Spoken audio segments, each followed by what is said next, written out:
Happy Star Wars Day, everyone. Welcome to the Cinefanatics. My name's Robert Adams. Yeah, I'm Chris Adams.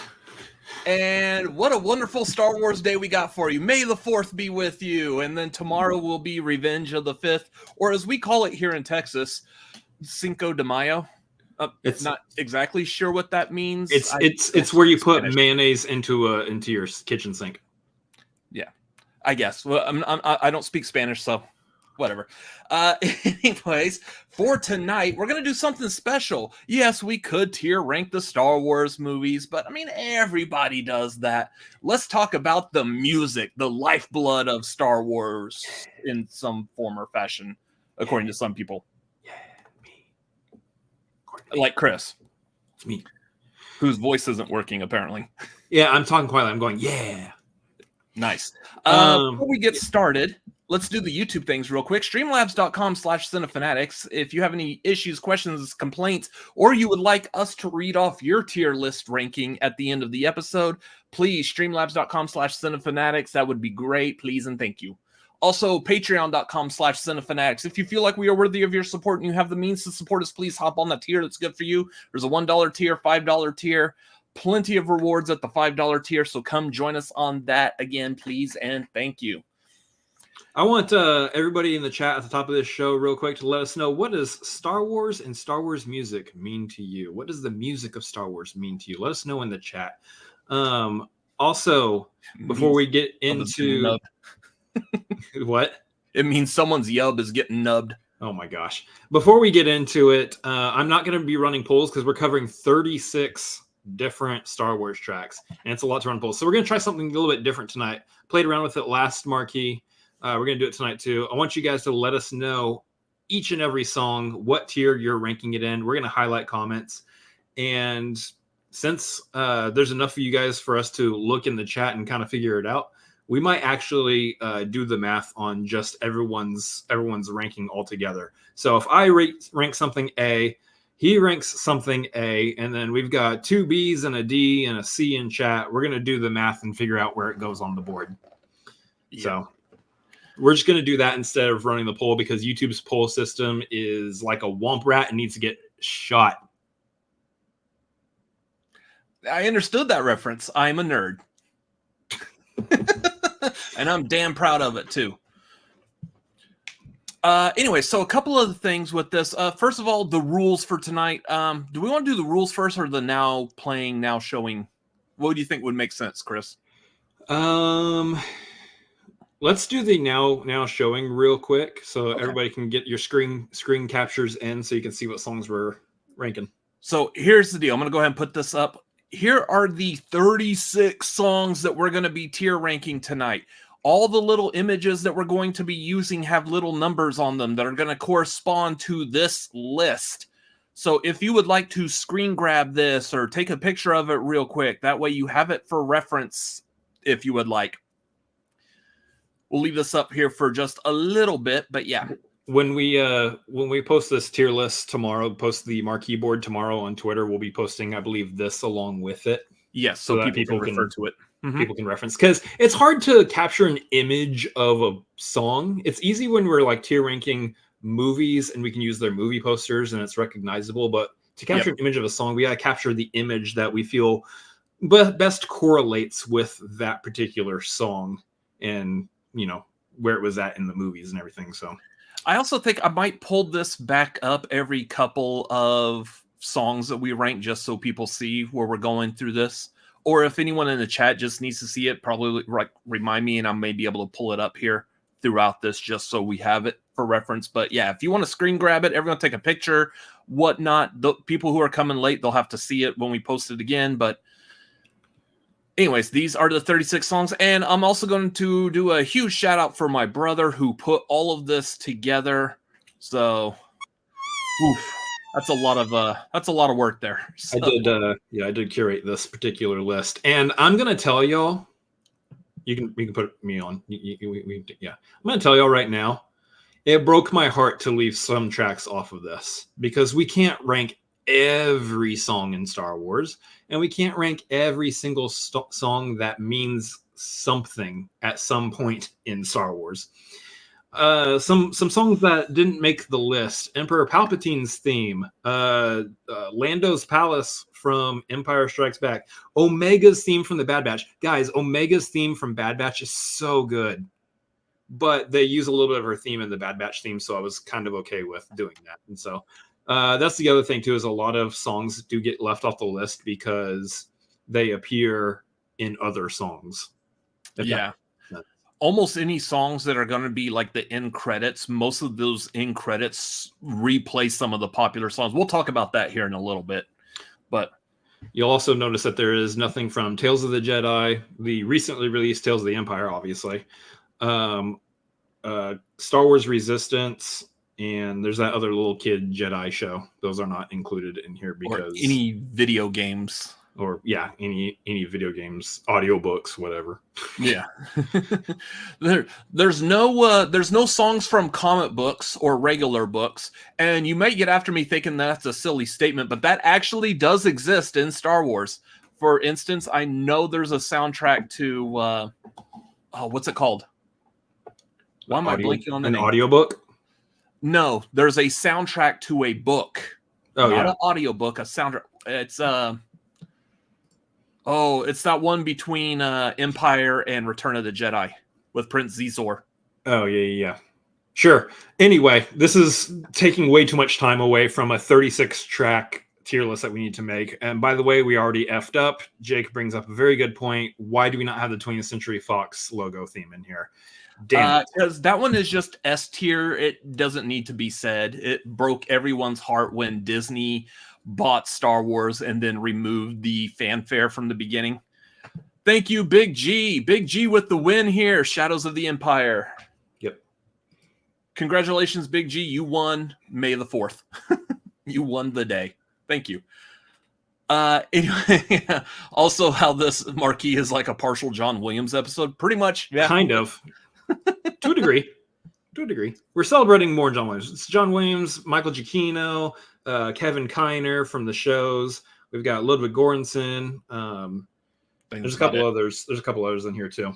So, anyways, let's get to the rules. There's 36 themes. Yes, tonight's rules: 6 themes per tier. I'm doing a terrible Palpatine voice. Anyway, 6 themes per tier. We've got 36 tracks, 6 tiers. It goes in evenly, guys. Yeah. All right, and we do have audio clips for all of these songs also. So if you are not familiar with the songs, we'll play a short snippet that won't get us kicked off of YouTube due to copyright. So hopefully this works out. We did this once before when we did tier ranking of movie themes.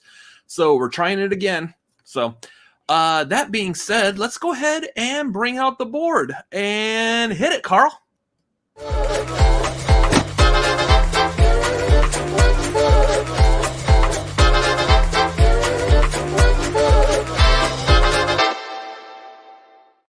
Imagine if we had all the time in the world to prepare and we could have done something with Carl, like put Darth Maul's face paint on him.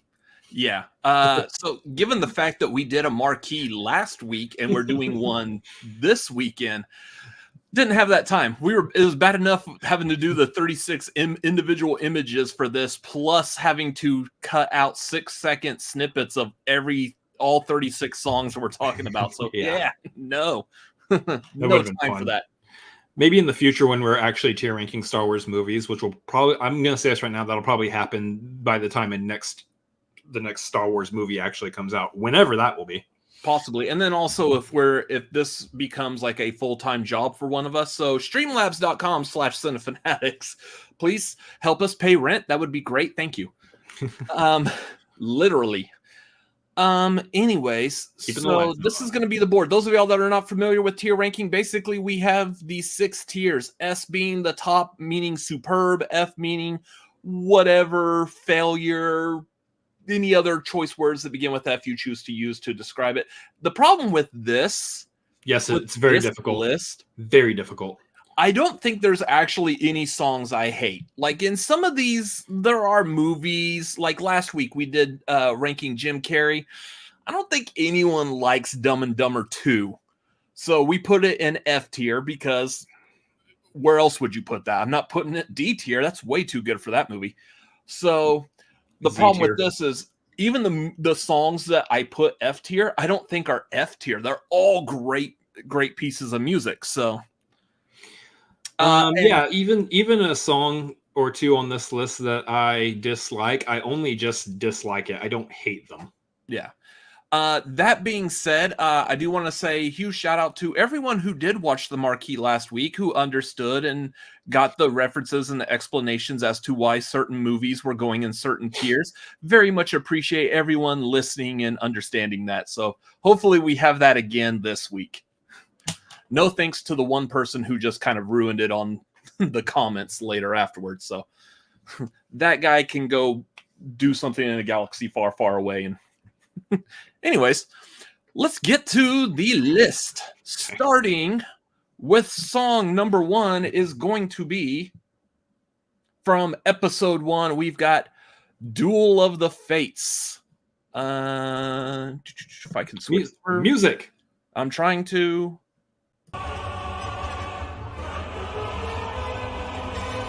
Y'all let us know if this music is too loud. We tested it before and it seemed fine. So yeah, if everyone's familiar with Duel of the Fates, great piece of music in episode 1. I will kick things off. This is S tier. Just the whole fight, the music, everything was done so perfectly. And I know, like, when episode 1 came out, people didn't like a lot of the movie. But nobody was complaining about the fight with Darth Maul and especially Duel of the Fates playing. So that is S tier easily. Yeah, Duel of the Fates. I mean, this is basically the opening salvo essentially to all of the prequel trilogy. This is them coming in and saying, "Hey, Star Wars is back, but guess what? We're going to do it big like you didn't think we could do it before." And, you know, regardless of what some people's opinions back in the day were of the prequel trilogy, I think they've aged better now. Duel of the Fates is one of those iconic tunes from the Star Wars saga that has stood the test of time. It is 100% S tier because of what it represents, the where it's at, the whole freaking the duel itself, the lightsaber battle between Qui-Gon, Obi-Wan, and Darth Maul, and then just that whole third act of that movie with like the four different battles happening at the same time. Yeah, it's so good. Duel of the Fates it's S tier. Yeah. But it's my third in S tier. That makes sense. I was actually was contemplating whether or not I should like preemptively move it down because I know of at least one song. There's obviously one song that's going to go above that. We'll talk about that here in a little bit. And everybody in the chat saying S tier too, so we don't have to do any math there. Yeah. Plus, I don't know where you have Duel of Fates in your S tier, but I don't. I just have it S tier. I am free and open. So one of the things we'll also mention this real quick as we get going. Last week, you basically called me out that a lot of my opinion comes off of nostalgia. That's happening this week too. I'm going to be completely honest and transparent with everyone. There's a lot of the newer TV shows I haven't watched. I have not watched any of the Bad Batch or Andor. So those themes aren't going to resonate with me because I don't have any visuals to go along to make that memory, to make it really resonate. So I'm judging it completely based off how good is this music and what is this music supposed to invoke in regards to a show that I've never seen. It's okay, guys. I will hold it down for us because I have seen everything that's on this list and I know exactly how this music is supposed to feel in the shows and movies that they appear in. Yeah. So just keep that in mind as we trek down the list. Sorry to use the word trek. That was not what I intended. But I know William Harold in the chat's probably losing his mind that I said that word now. So you're welcome, William Harold. Anyways, next song, Anakin's theme from episode 1. Chris. Anakin's theme, go ahead and play it real quick. Oh, that's right. I forgot. We can play the songs.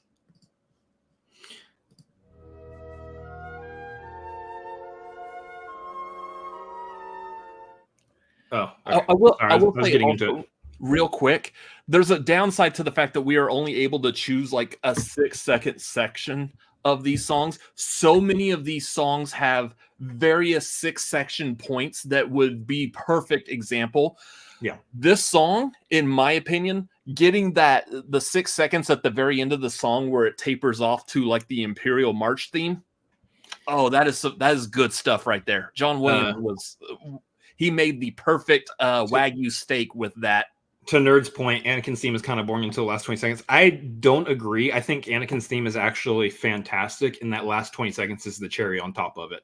Yeah. It's the beautiful thing about Anakin's theme is it comes across so innocent and it comes across so pure, but then as the song keeps continuing on, it kind of does this little back and forth between like being a little somber while still being kind of happy, but still, and it really, I feel like it really reflects the future of Anakin's journey very, very well. I had that poster too.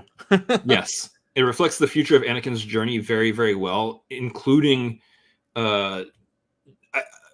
including that last little bit with the Imperial March kind of sneaking its way in, aka Darth Vader's theme. It's an excellent. They did an excellent job of, or I should say, John Williams here did an excellent job of keeping in mind. We got to make sure we include the Imperial March in here. It's Darth Vader's thing. We got to musically, we have to reference that this little sweet child that you're meeting for the first time in Phantom Menace is going to be a terrible, terrible person someday. So, that's it. Because of that, because the theme has so many like waves that goes on, and that it takes you on that journey of what Anakin's journey is going to be. It's actually a really fantastic theme in my opinion.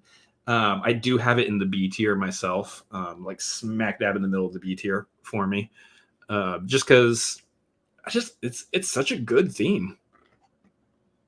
Yeah. So this is another one of those, like, when this soundtrack came out and I was listening to this, I was like, oh, this is so good. Yeah, basically everything you just said, but I feel like I connected with it a lot more because I really like that connection to the Imperial March that they do with it. And they do kind of play it a little bit throughout the actual song, not just the last ending of it, but the ending is like the main focus of that theme being a part of the song. I love this. I used to hum this theme to myself like all the time back in the day. I actually do have this as an S tier theme for me. I love it. I mean, I hype it up, but I don't have it in S tier. You'll also notice that I tend to lean more towards really good songs about villains. And so I like how this song transitions into that as well. If we were tier ranking Disney songs, I would be putting Be Prepared like S tier. Might be a hint for a song from Empire Strikes Back that we'll be talking about here in a little bit, but yeah. So we've got Nerd saying I have it as C tier, but top of C. Jeremy says C tier. Big G is saying B. And William Harold's also thinking C right now too. So I said B, you said S, and we got in the chat, we've got 3 C's and a B. So that's probably going to go B. So BB, CCC, S. I think B sounds fair. Yeah, because we got 2 B's and an S pulling it up from the 3 C's there. All 3 C's.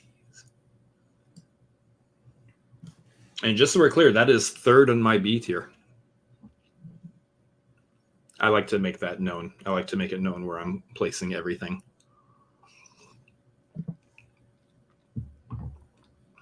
Okay. All right, so next one is the droid invasion and the appearance of Darth Maul, which sounds like...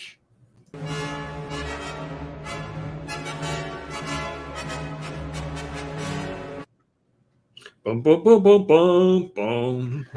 I think this is one of those themes that there's themes that stick out that are like tied to a very specific person, and it's supposed to invoke the personality of that character, like Leia's theme, Yoda's theme, Luke's theme, kind of, because it's also the Force theme.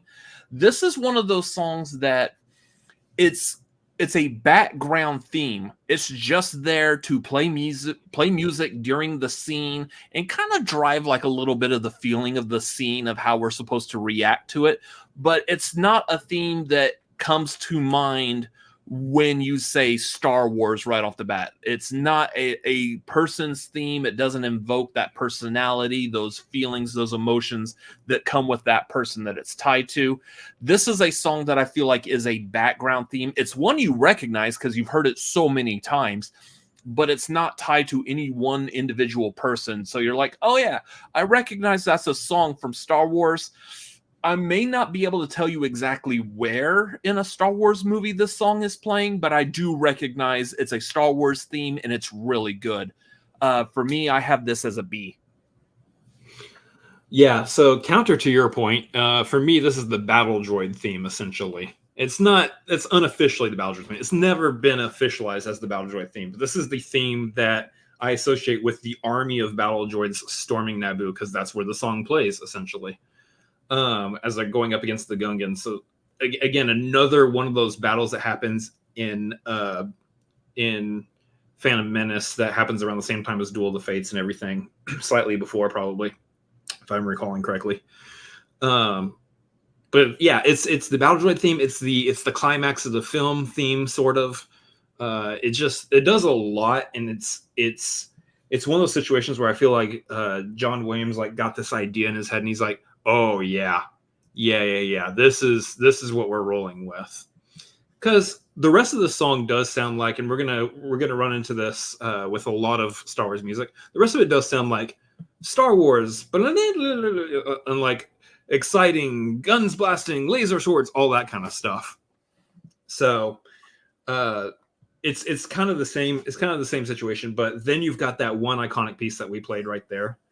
For me, it does invoke a lot of feeling. It does invoke like a sense of nostalgia for me going back and watching it for the first time in the theater, watching Phantom Menace for the first time in the theater.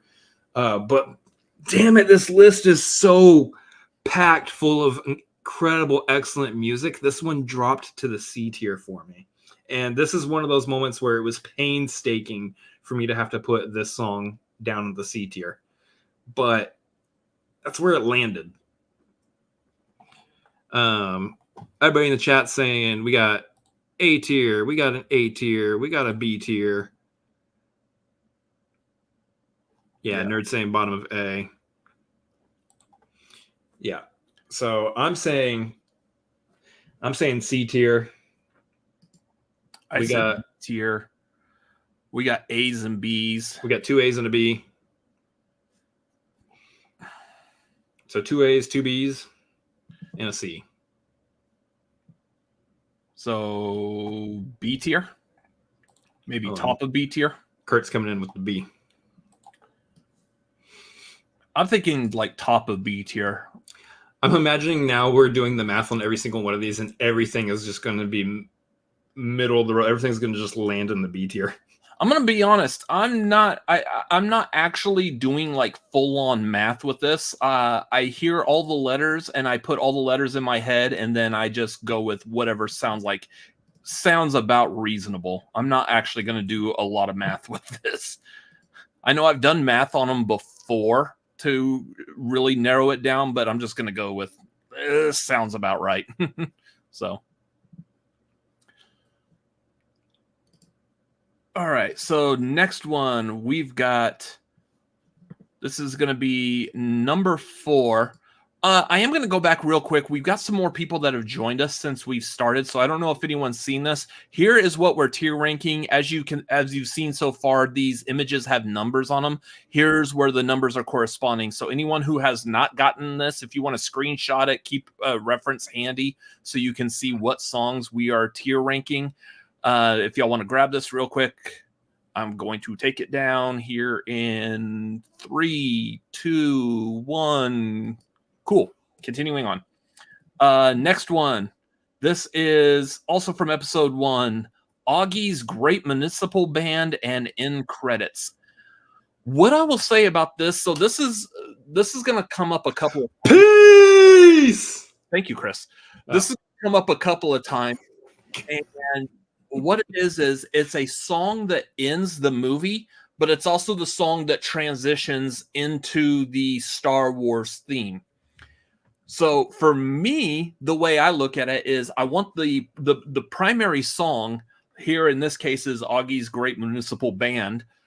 I want that song, and then I also will judge it on how well it transfers into the actual Star Wars end theme. For those who don't know, Augie's Great Municipal Band.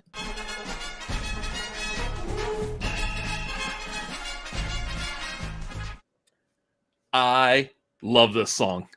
I will say it right now. Out of all the movies, this one is my favorite final song and has the best transition into the Star Wars main theme. There's one other that's close, but I think this one edges it out. So I love it. This is a great celebration song. The way it transitions into the Star Wars main theme is phenomenal. And then of course you've got on these kinds of songs also the end themes also do play some of the songs from the movie, like this actual track on the album also plays Duel of the Fates and Anakin's theme. I'm not necessarily counting those as part of it. I'm really just judging it on its own song and its transition into the Star Wars main theme. Yep. This as my favorite one of those ending songs. This is S tier for me. This is the best ending song into the end credits. I love it. It gets me hyped. It was a song I used to play for my friends when I was a kid because I was a nerd. And I was like, hey, guess what this song is from? And everyone would be like, I don't know. And then it transitions to the Star Wars theme. And they're like, oh, okay, it's Star Wars. Okay, well, we're just going to pick you up and dunk your head in the toilet. So, welcome to my life. You said you play this for your friends. With friends like that, who needs enemies? Peace! This is S tier. I battled with this song being an S tier. I really wanted to put it in S tier. I'm gonna be frank. Before I went through the entire I don't make the dad joke. My name is Chris. Before I actually went through the entire thing. So the way I formulated my list, I just went, that's S, that's S, that's S, that's S, that's A, that's A, that's A. And then I go back through and go, okay, now that I just attributed a letter to each one, I've got way too many in S tier. Damn it, nerd. I've got way too many in S tier. Something's got to drop out. Augie's Great Municipal Band had to drop out of S tier. And even more than that, as I was going through it, it fell all the way to B for me. And that tears me apart. Because as you said, yes, this is one of two of the greatest transitions to the Star Wars main theme off of the back of an ending song. This song, I think, represents the end of Phantom Menace fantastically because it's the unity between the Naboo and the Gungans. On top of that, they just put an end to the Trade Federation, and everyone's happy. Everyone's excited. We're doing great things. The Republic is strong, and this is the last time we're going to be happy in this series until the end of Return of the Jedi. So, yeah. It's tearing me apart. You're tearing me apart, Augie. Augie. I don't know who Augie is. We need to do the research on who the heck. I think Augie's just Augie is whoever's leading the band. I guess. Augie is the one who's leading the band, who's conducting the band during the parade down the streets. I would assume so. I mean, context clues. He's also one of the few people in Star Wars that has a name, but probably doesn't actually have an action figure. That's accurate. But yeah, Augie in B tier for me. We've got we got C tier. We got probably C. Nerd says A tier. Jeremy says A tier. So couple C's, couple A's. I've got B tier. You said S. Yeah. This, I'm going to say that probably sounds fair to put it in A. I would agree. Based on all that, that sounds about right. But I'm not going to put it at the top of A yet. We got 36 of these things, guys. Yep. Things will be shifting around as we get deeper into this list.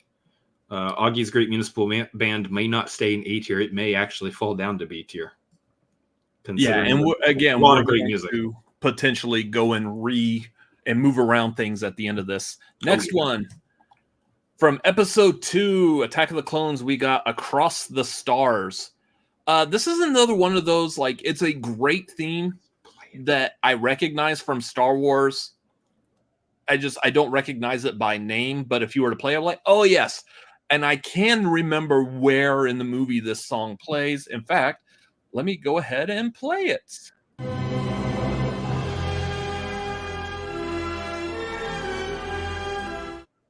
Yep. Yeah. That's a damn good song right there. A tier. For those who don't know, that's basically the theme song, essentially, to Attack of the Clones. It's the love theme between Anakin and Padme, and it is one of Star Wars' best tracks. This is an S tier for me. This goes above Duel of the Fates. I love this piece of music. This is Across the Stars is such a good song and represents the love between Anakin and Padme so well. On top of that, just the entirety of Attack of the Clones, which is one of my favorite Star Wars movies. We will get into that someday when we actually tier rank the actual movies itself. Yes, I do hold Attack of the Clones very high because it does a lot of great Star Wars stuff, to put it simply. So Across the Stars is very high on the list for me. I love it. It is absolutely amazing. S tier, S tier, S tier, S tier, S tier. So S, you said S, I said A. We got Across the Stars, absolutely S for me. Jeremy saying low A. We got S. We got S. We got Joey saying S or high A. Nerd saying last one in A tier. Yeah, it's right above Duel of the Fates for me. The song sells the hate of sand beautifully.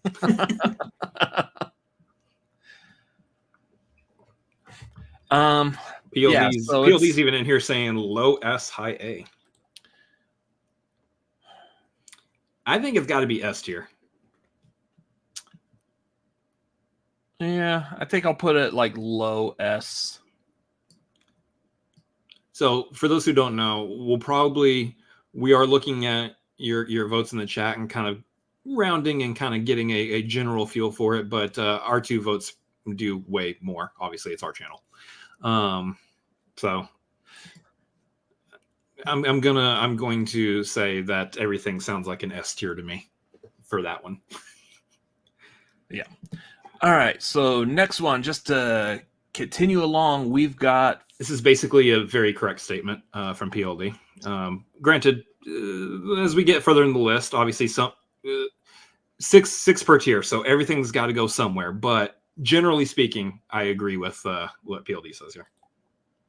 So next one, now we have jumped to episode 3, Revenge of the Sith. We've got Battle of the Heroes, which basically is playing during the Obi-Wan Anakin fight.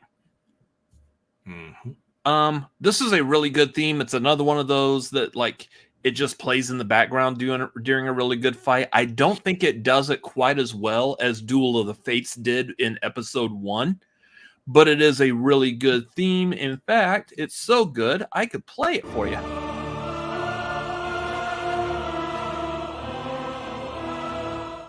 It is good. Dang. I do have this as a B tier. B tier, wow. This is one of my lower S tiers. This is one of the few that still made it into the S tier. It's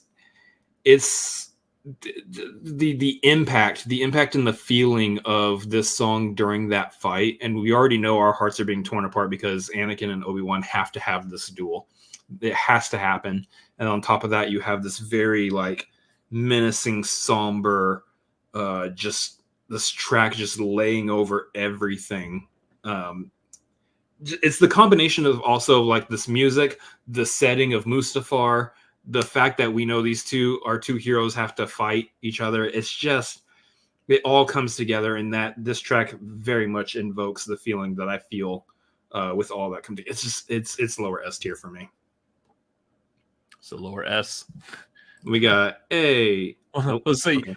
You can still Streamlabs PLD. I mean, I did rank Truman Show pretty high last week, so I mean, just saying. In fact, we do prefer Streamlabs over Super Chats because we have not seen a Super Chat money in like 2 years.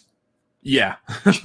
We don't get Super Chat money right away. And for those who may not be in the know, we need to pay rent. So please help us out to pay rent. Streamlabs.com/Cinefanatics. But yeah, so you said you have this as an S tier? I have an S. We got basically a bunch of A's in the chat here. I think everyone's saying A except Nerd, who's saying top of B. We got A. Yeah. I'm okay with putting this in A. And PLD is saying semicolon O. That's not a tier, PLD. Just want to let you know that. I know he's doing an emoji, guys. Calm down. He's doing this face.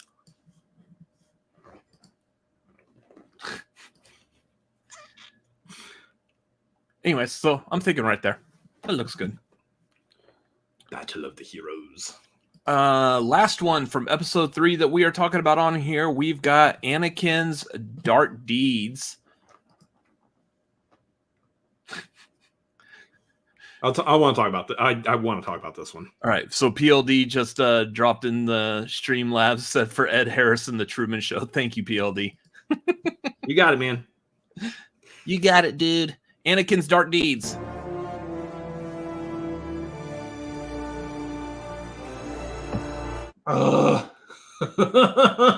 This is essentially what, after he's attacked the Tusken Raiders?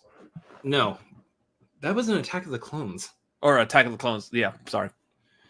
This is Anakin's fall to becoming Darth Vader theme, basically. It's surrounded by a bunch of really good general Star Wars excitement music. And then, of course, you've got this piece, which is the most heart-wrenching piece of music, I think, in the entirety of Star Wars. This is one of the more obscure tracks, I would say, in the entire list that we have, but it's one that I argued needs to be on this list. As Big G says, when he's killing the younglings, it's when Obi-Wan's talking to Padme and finding out that her child is Anakin's, and I'm so sorry. That this is the song that's playing during that. It is the literal theme of Anakin's fall to the dark side, and it is one of the more beautiful pieces of music, in my opinion, in all of Star Wars. I wanted to put it in S tier because I fought for it to be on this list. I mean, I curated the list, but still, the point is I argued that this needs to remain on here, even if it is a little more obscure than the rest of them. But for me, I cannot go any lower than A tier. This is an A tier track for me. As PLD says, absolutely horrifying and saddening. And I don't know if he's talking about our tier list or if he's actually talking about the song. I assume he's talking about the song. You never know. I don't have that kind of a connection with this song. It's a great song, and you're a fool. Yeah, and I love like the emotions that the song is driven by. I just had like a lot of other songs that stuck out and are more meaningful to me. I have this as a D. So you have this as A. I said D. This is why I want to keep the chat involved. PLD is saying Anakin's Dark Deeds with some highlighted S's there. Nerd saying B. Oop. This is also really good, but given the competition, probably B for me. B, but it helps how he's reflecting this scene. Yep. And PLD demands a refund. Oh yeah, no, this is A tier for me. And the only reason it doesn't end up in S tier is because I mean, I don't have to say it. The music, all the music is so good. So where are we putting it? Well, I say ear. I say A. We've got a bunch of B's. You said D, so I'd say it. You're the only low vote here. Everything else is A and B, basically. Mm-hmm. So probably top of B. So I would put it in the B tier. It would probably end up being behind Anakin's theme right there, for now. Okay.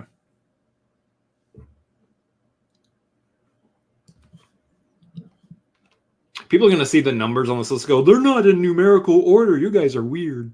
Can y'all count? Yeah. Well, given the dumb comment that I got last yeah, probably. Anyways, real quick, again, those of y'all who are just joining us, here's the 36 songs that we're tier ranking and the numbers that they correspond to. If you haven't screenshotted it, you want to screenshot it, you want to get a picture so you know what we're talking about coming up. You want to hear exactly where I am planning on sticking Yub Nub. Stay tuned. Anyways, coming back to the main screen in 3, 2, 1. Cool. He's going to yub it right up his nub. Anyways, moving on to Star Wars Episode 4, A New Hope. I like to call this the time-saving group of songs because we all are familiar with this and it's real simple. Starting with Star Wars, the main theme. And in case you are the one person on the planet in this universe, this dimension, who doesn't know how this song goes, we have to play this. I don't need anything to support. This is the S tier of S tiers. It is the Star Wars song. S tier. Done. Time saving. All right. So here's the thing, guys. I talked about on Twitter. If you don't know if you saw it, there's going to be some controversy involved in this tier list. Not from this song, there isn't. Here comes the controversy. This is F tier. I'm kidding. I can't even follow through on. I can't even commit to that bit. This is S tier. Yeah, S tier. It's not at the top of S tier for me though, and I think that's where the actual little bit of controversy is. It's not at the very top. It's like number 5 in the S tier for me. I love the main theme, but there's another theme that I actually hold over the main theme as the actual main theme of Star Wars. I understand this is the opening song. This is the scroll and all that. I get that, but there's another song that we're gonna hit probably next, or one of the next songs that I believe is the actual main theme for me. So this is S tier, 100% S tier. We'll go ahead and just put it at the top of S tier anyways, because that's goofy. That's not the top of S tier for me. Duel of the Fates and Across the Stars and Battle of the Heroes all are over this, as well as one more song. Yeah.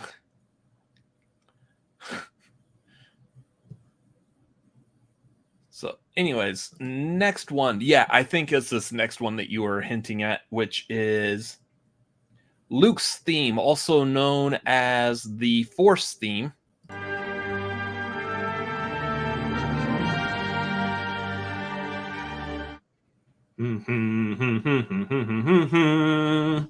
Yeah. This is my number one.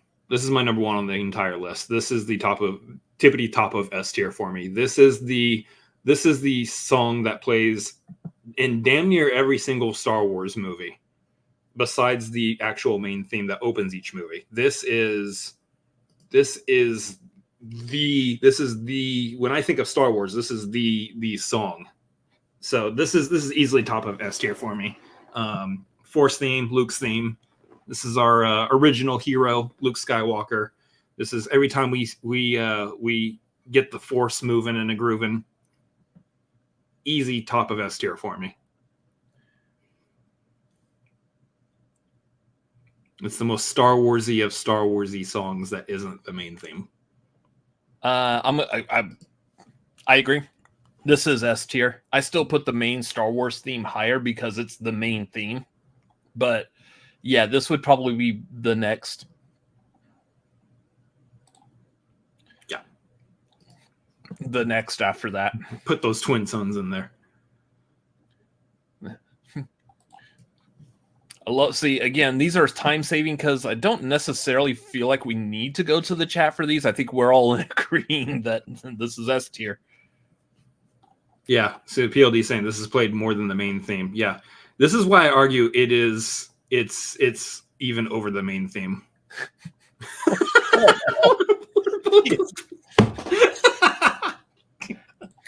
Anyone who doesn't know what PLD looks like, you are saved from this image. But the two of us are very familiar with how PLD looks, and now I'm just imagining PLD motorboating something.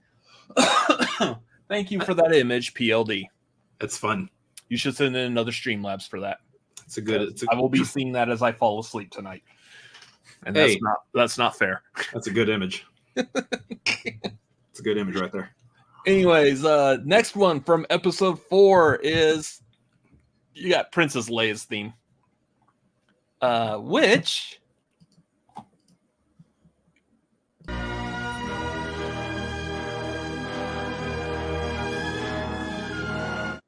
this is all damn good music. Like, it's hard to rank these, honestly.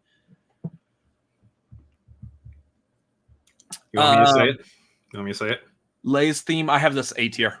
It is phenomenal. Great theme. One of the better themes of an individual character in the entirety of Star Wars. Or in the entirety of movies. Yeah, Leia's theme is fantastic. It's classic. I mean, how much do you need to say about it? It's Princess Leia. It invokes Princess Leia. It feels Princess Leia. It is Princess Leia. A tier for me as well. It is solid A. Nerd says very last an S tier for him. Oh wait, very top of A tier. I like this one a lot, but B. Big G says A. So yeah, I think we're smacking this one in the A tier. And I'll put it in the top of A tier there. Like, even though I want to put Augie's municipal band in S, I think Leia's theme deserves the top of A. We are going to get to a song that I think a lot of people will put in the S tier, but I will not be putting in the S tier. Yub Nub? No. Yub Nub is not S tier. I beg to differ. No. Stop it. Get some help.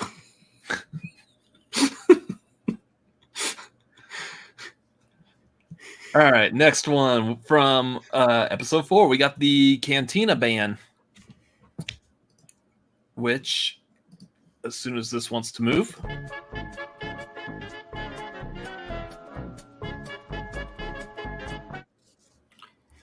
I think this is a fun song in that it does a good job of showcasing the wide amount of different kinds of aliens that are in the Mos Eisley Cantina.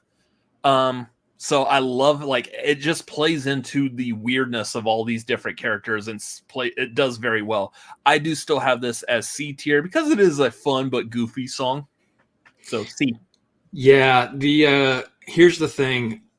The goofy songs like this, first of all, I re-listened to the song today, and for a goofy song, it is actually still really good. It's the combinations of like big band swing type music along with the steel drums of like a Caribbean type vibe. It's just a crazy harebrained combination of like music and instruments for a desert planet bar. But it works. It works. It fits so well within Star Wars. The thing is the goofy songs, while we still love them, we still have great nostalgic attachment to them. When we're talking about the overall like composition of music, especially some of the songs that we haven't even gotten to yet, goofy and nostalgia just doesn't match up to just the absolute power that John Williams and some of these other composers were putting into some of this music. So as much as I love this song, as much as I will wax poetic and positive about it, it is going to end up in the D tier for me. Just in comparison. Yeah, I know. It feels so wrong to put the Cantina Band so low, but that's solo. But so many great tracks. And as much as I love the classic iconicism that is the Cantina Band, John Williams was cooking even into the sequel trilogy, I gotta say. So Nerds calling you rude. yeah, I know. How dare you disrespect Figure and Dan like that? How dare I disrespect those dang jizz whalers? Is it what is the name? Is it Module Nodes? Is that like Figure and Dan and the Dan Band? Or I don't know, man. George Lucas was high when he made Star Wars. Seriously. Let's just be honest. We love Star Wars, but man, that man was... George Lucas was like, what if I made Dune, but on peyote? Figure and Dan, here we go. So I said C, you said D. We've got... I don't know at what point is the comments for. We got B. We got an S tier. B, it'll go to C eventually, but it's fun. It's more jokey.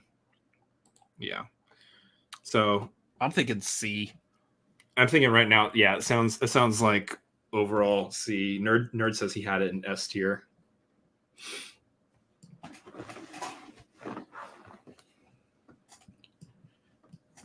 Nerd likes to hang out in bars where they don't allow robots, and he likes to hang out with guys who have butts for their faces, who lose their arms all the time. So, weird assessment of Nerd, but okay. Listen, the fan fiction is going crazy here. All right, next song we've got the end of episode 4, which is the Throne Room and the end title, which sounds like...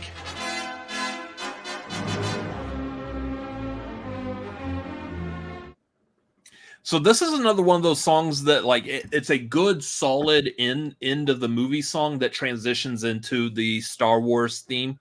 Mm-hmm.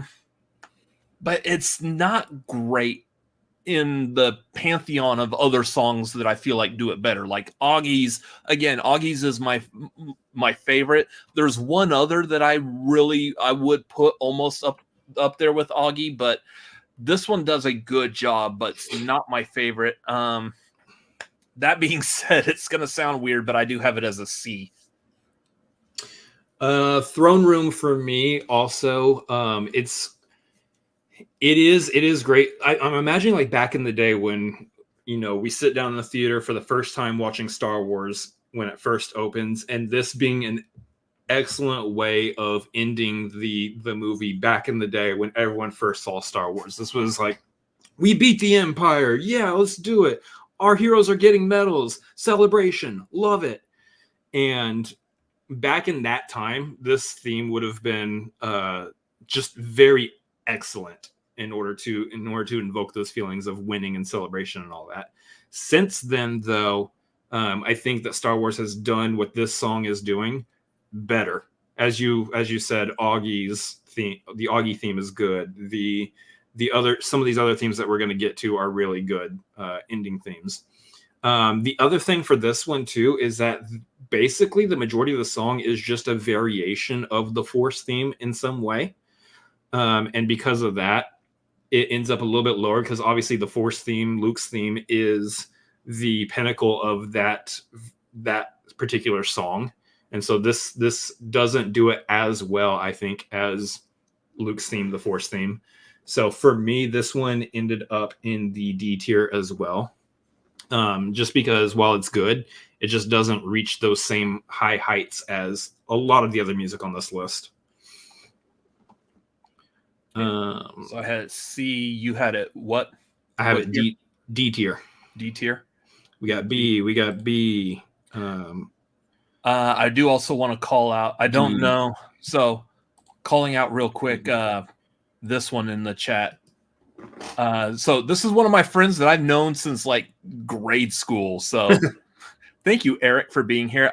Eric, if you're still here, was that C tier? Was that for this one song or the one before? One before it. Cantina Band. That was for a Cantina Band? Yeah, he dropped that while we were starting this song, right before we started this song.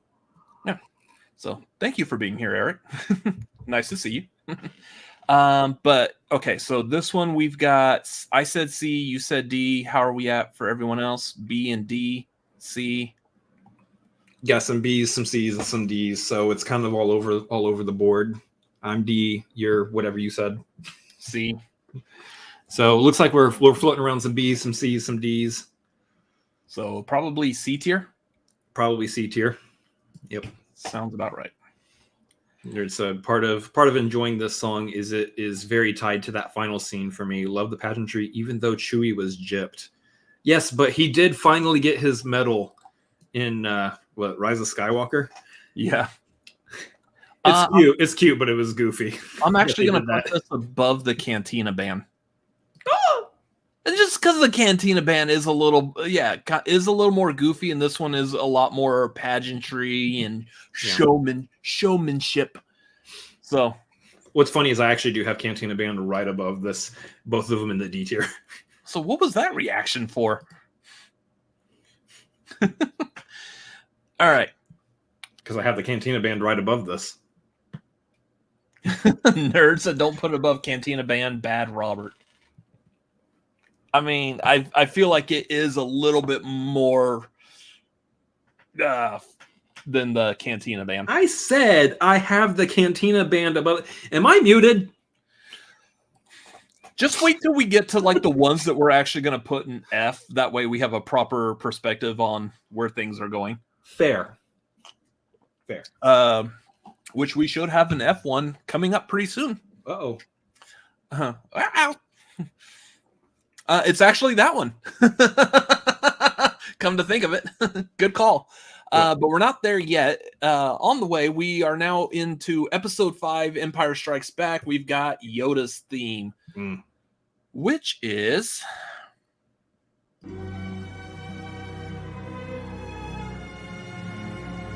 Aren't I so old? That's a good theme.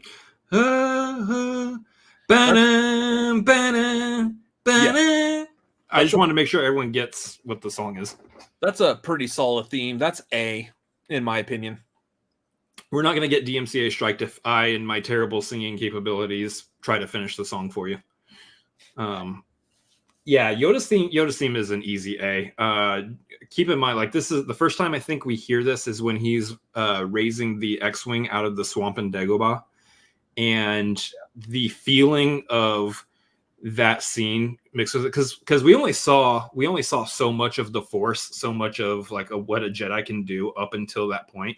This was kind of like the big awe-inspiring moment of seeing what a long-standing Jedi is capable of doing.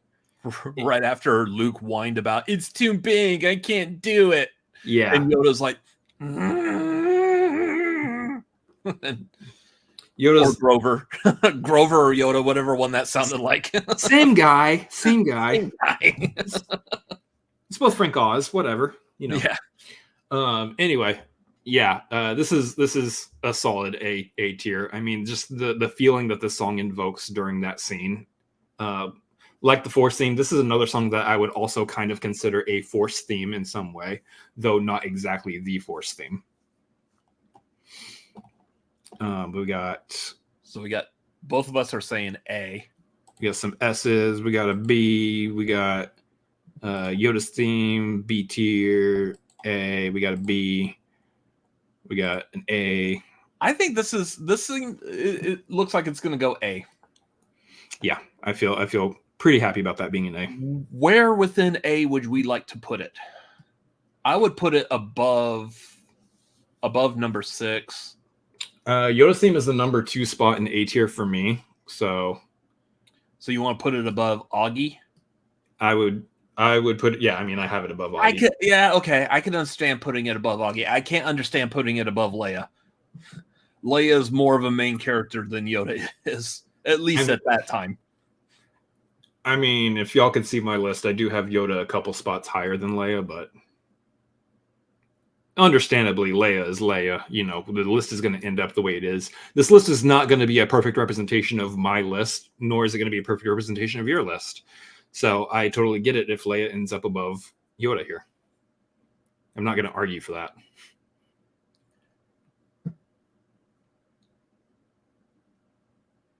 All right. Now we're going to have some fun with this one. I'm going to go ahead and say it. This is easily like easy S tier. Oh, The Imperial March. Oh. From Empire Strikes Back. Essentially Darth Vader's theme, which surprisingly was not in the original Star Wars. But yeah, S tier. This is like the song. Again, like I was saying at the beginning, I like villain songs. This is the villain song out of all the songs for any villain ever made throughout all of eternity of movies. This is the #1 villain song ever. Go ahead, Chris. Say what you were wanting to say. I thought you were going to play it. I could actually do that.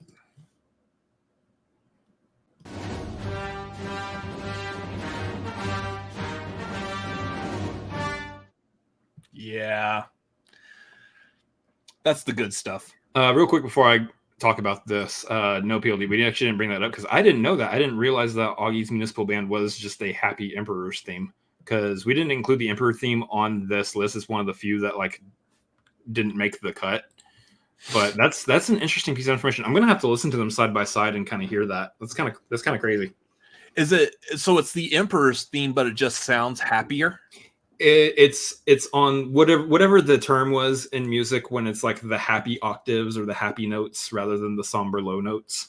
Interesting. I forget what the actual term is. Those of you who know music and reading music and all that stuff better than us might know what I'm talking about.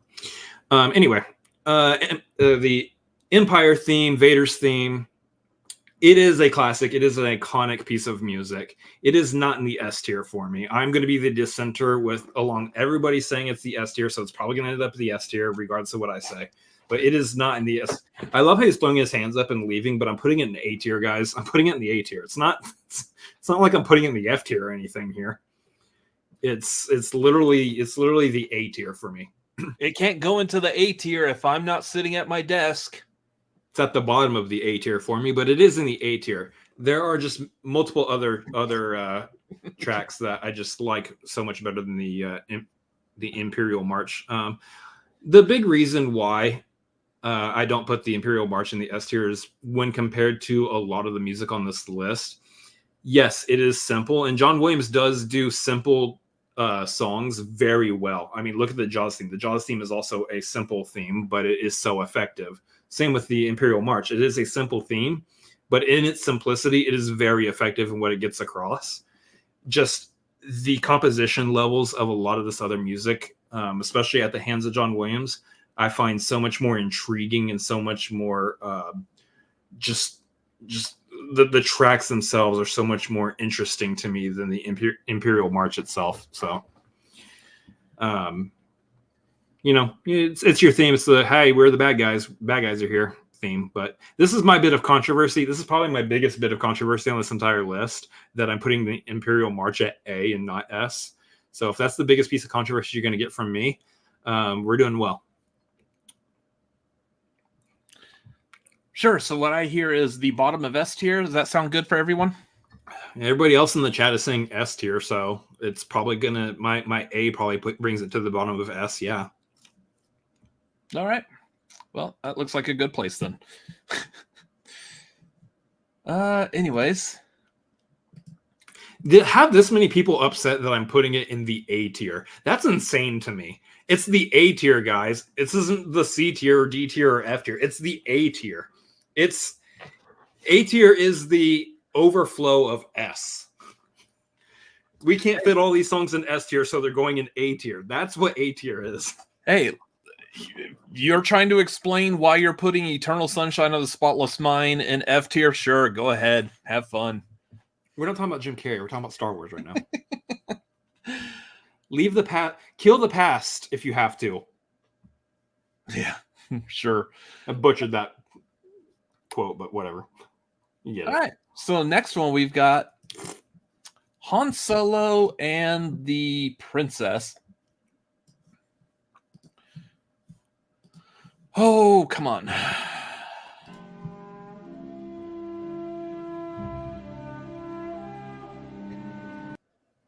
It's really hard to dance to some of this, and I like music. I like music that I can sing along with, and there's like no words to almost every single one of these songs, and it's hard to sing and it's hard to connect with it. So this isn't a dancey song.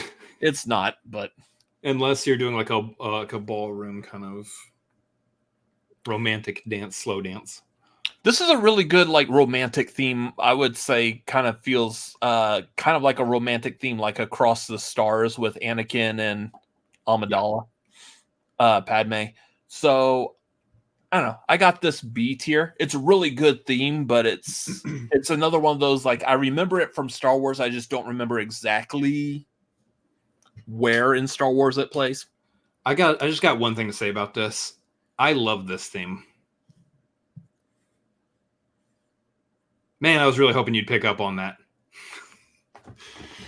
You're supposed to respond with, I know. Anyway, so basically, yeah, you failed on that one. That would have been a good response. Anyway, this is top of A tier for me. This is before Across the Stars came Han Solo and the Princess, and this is one of those. Okay, I get ahead of myself. This for me, this is the Empire Strikes Back theme over the Imperial March. This is the theme that I feel like plays multiple times over the entirety of the Empire Strikes Back. We see it with them on Hoth. We see it with them on Bespin when Han's going down into the Carbonite.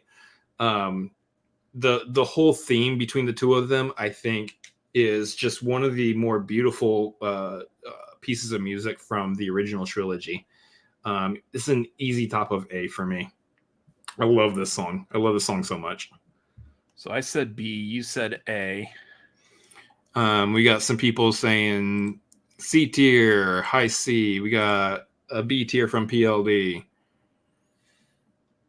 We got I love this one, A tier. Nerd saying this is my last S tier. Like it's slightly better than Leia's theme alone. Yeah, so a few A's, some C's. I am an A. And then we got Nerd's S tier, yeah. So B? If B, then top of B. Okay. If B, then top of B. I really like having the numbers on here. This is making it so much easier to go and find them to move them around. Yeah. Oh, 2? 2's up here. 7? 7's a little down here.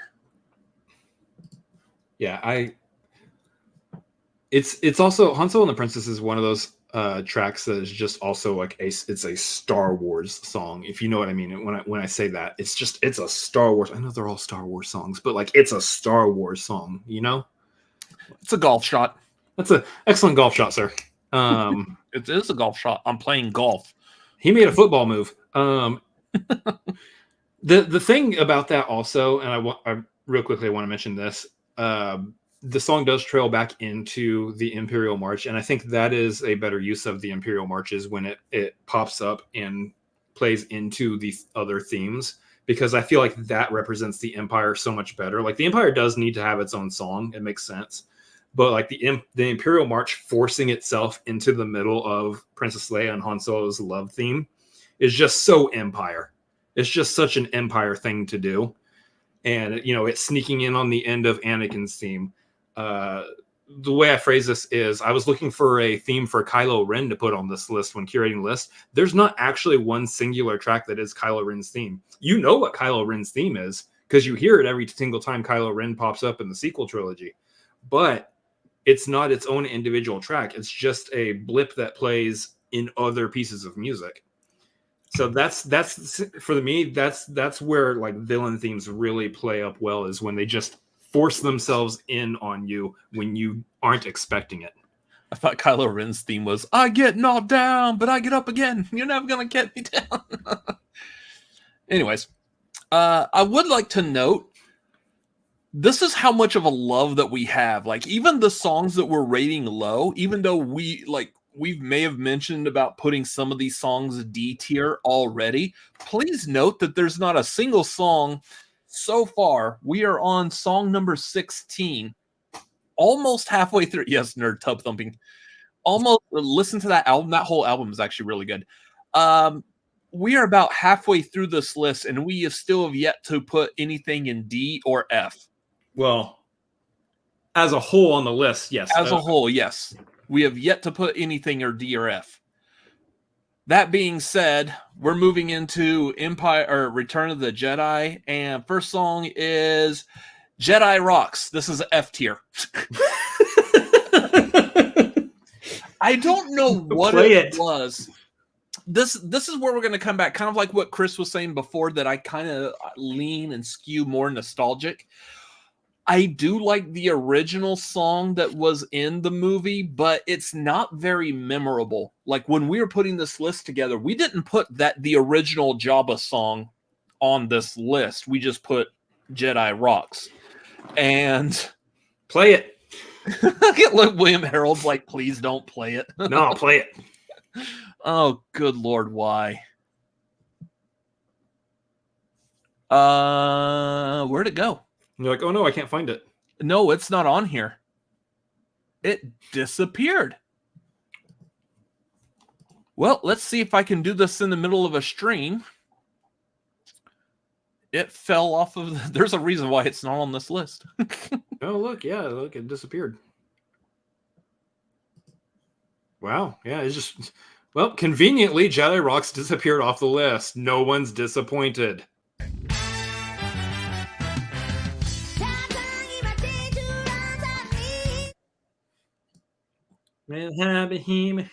Apparently, what the Star Wars movies were missing when Lucas went back to do the special editions, it was missing a pop song.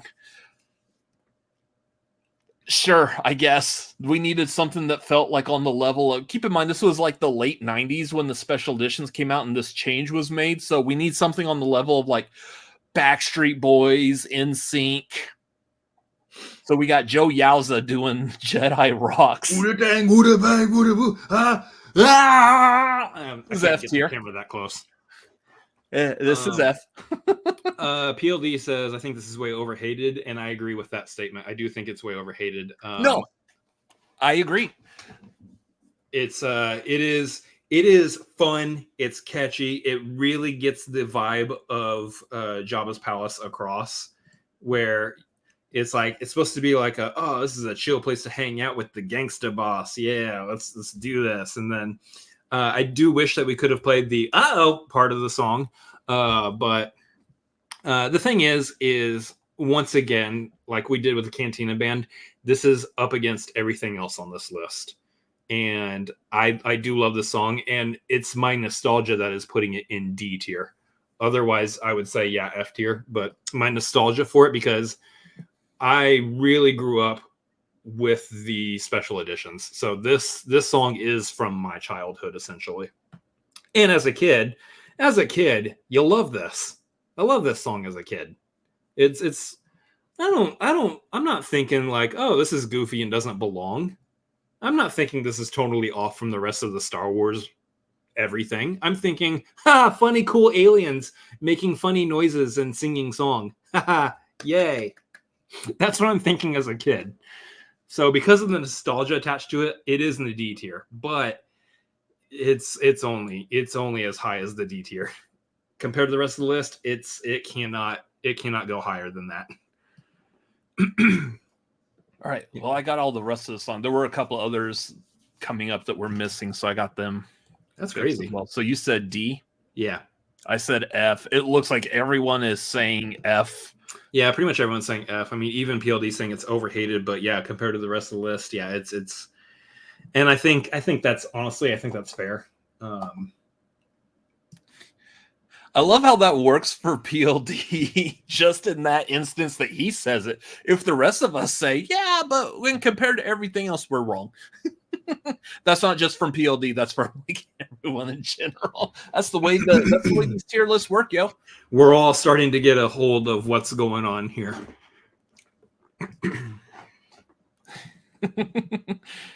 All right. So next one is number 17. I also want to be clear. I do have the figures of Size Noodles and Joe Yowza still, and Max Rebo, the whole band. Honestly, this is Parade of the Ewoks.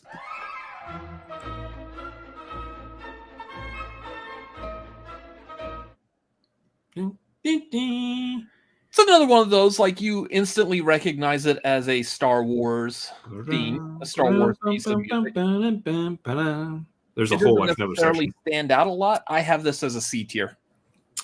Yeah, Parade of the Ewoks. We're gonna notice a theme for me here in a second. Parade of the Ewoks. It does a good job at conveying the Ewoks, what it's supposed to do, essentially.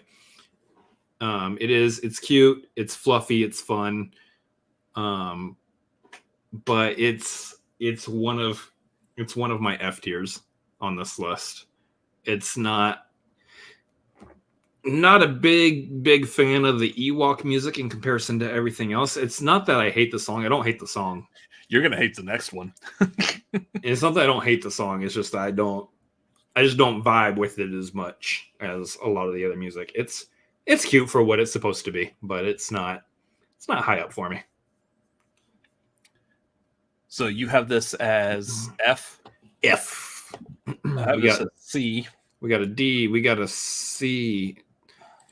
It's a lovely tune that I slide into C tier. We got a D. We got a C tier. It's good. So I think D. D sounds good. Yep. A few C's, an F, and a couple D's.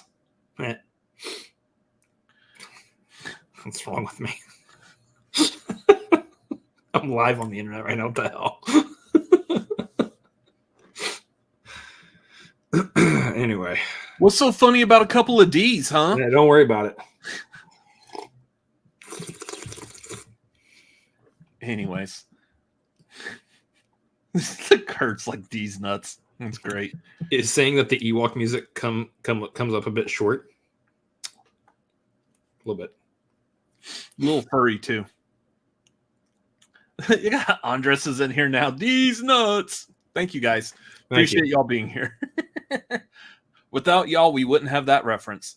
Okay, so here's some part of the show where everything's going to grind to a halt because I feel of utmost importance that we really need to just really sit here and think about this next one. And I know everyone's going to be impulsively giving out their rating of where they think this should go. And I really need you to maybe second guess yourself. Out of all the songs, everything ever affiliated with Star Wars, this is the one that you really, yes, you did, Andres. You joined at the perfect time. This is the one that you really need to get a second look, a second thought, a second listen, and just understand that this is, in all honesty, this song should be the highest of S tiers. I am talking about the one, the only, the Yub Nub. This is the highest of S tiers ever made. I'm kidding. I can't actually sell that. I have just play it. B tier. This is a B tier song, but yeah. Play it before you give your ranking.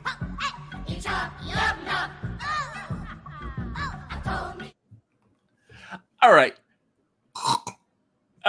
So again, I am saying this one, I love Yub Nub. Yub Nub is one of those songs that was changed for the special edition, and I love it because I feel like this song just nails the Ewoks perfectly, which is not a phrase I thought I would ever say live on the internet, but it just gets the idea of the Ewoks and what the Ewoks are about so perfectly, and it is so good. And it was a very good ending to the original trilogy at the time. I just have a soft spot in my heart for Yub Nub. I grew up with Yub Nub. I loved Yub Nub. I will never say adios or bye to Yub Nub. I will always enjoy the Yub Nub. Also, I'll point out that that's not actually the name of the song. It's like Ewok Celebration is how it like shows up like on the actual album. Yeah. But the rest of us, we all know it as Yub Nub. So this is I have this as a B tier. You have it as B? I have it as B. You actually unjokingly put it in B tier. Huh? You actually unjokingly put it in B tier. Yes. It is good. It is really good. It hits my nostalgia perfectly. But again, kind of like what PLD was saying, there's other songs that are just so much better in terms of Star Wars overall. But yeah, the kid in me loves Yub Nub. Here's what we're going to do. Bottom of F tier. Very bottom of the whole damn list. Straight to the freaking bottom of the list. Good Lord. Bottom F tier. I will explain why as we get into the next track, because I have to talk about both of them back to back. Yeah. This is great from the point of view of the Ewoks and the celebration of everyone with the Ewoks on the moon of Endor at the end of Return of the Jedi. F. Nerd's 36, so he's right there with me, bottom of F. William Harold's saying fine, I'll give it the A tier. I wonder if any of this may be due to like people's ages. I feel like Yub Nub is probably the one that really is like the line in the sand that kind of, if you grew up with the original, then you have a very, very soft spot for Yub Nub. You adore Yub Nub. But if you grew up primarily off of the special editions, the DVD, the Blu-ray edits and whatnot, then you are leaning more towards Victory Celebration. Yep. So got some Fs, got an A, some Cs,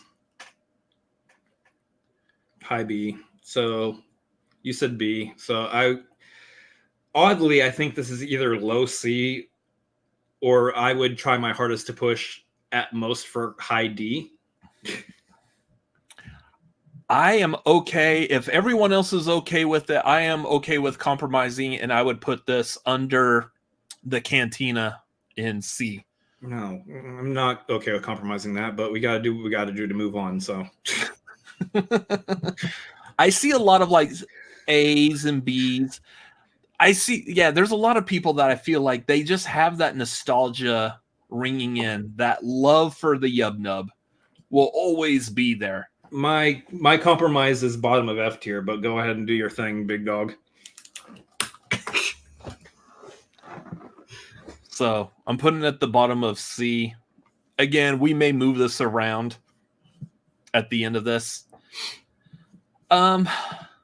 Yeah, I don't want to take a break from this. Let's actually go straight into the next one because they're all part of the same conversation. The next one is the special edition Victory Celebration, which is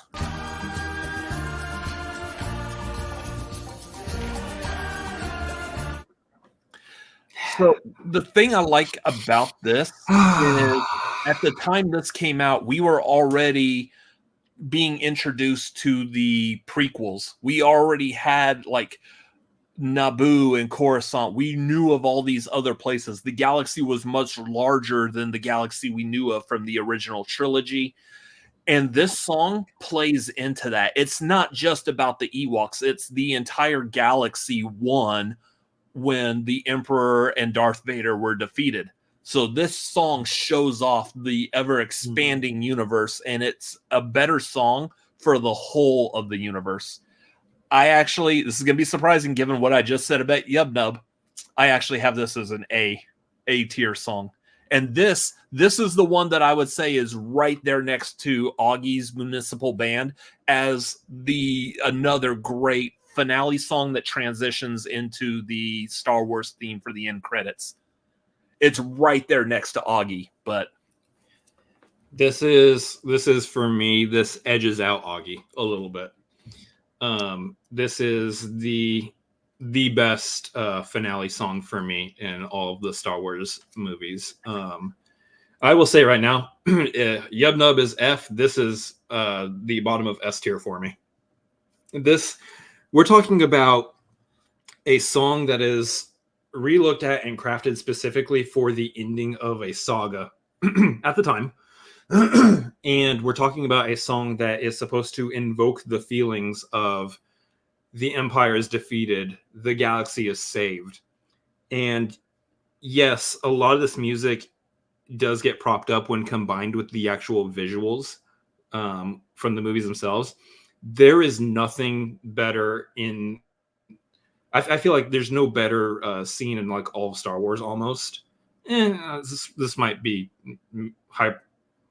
hyperbole speaking a little bit here, but then this song playing over the course of the fireworks shooting off and the celebrations happening from planet to planet.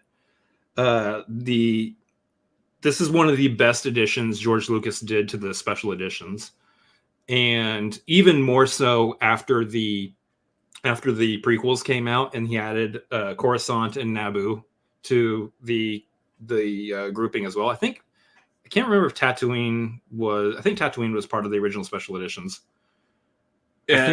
So when they changed the ending for the special edition, they added Tatooine, Naboo, and Coruscant to the end.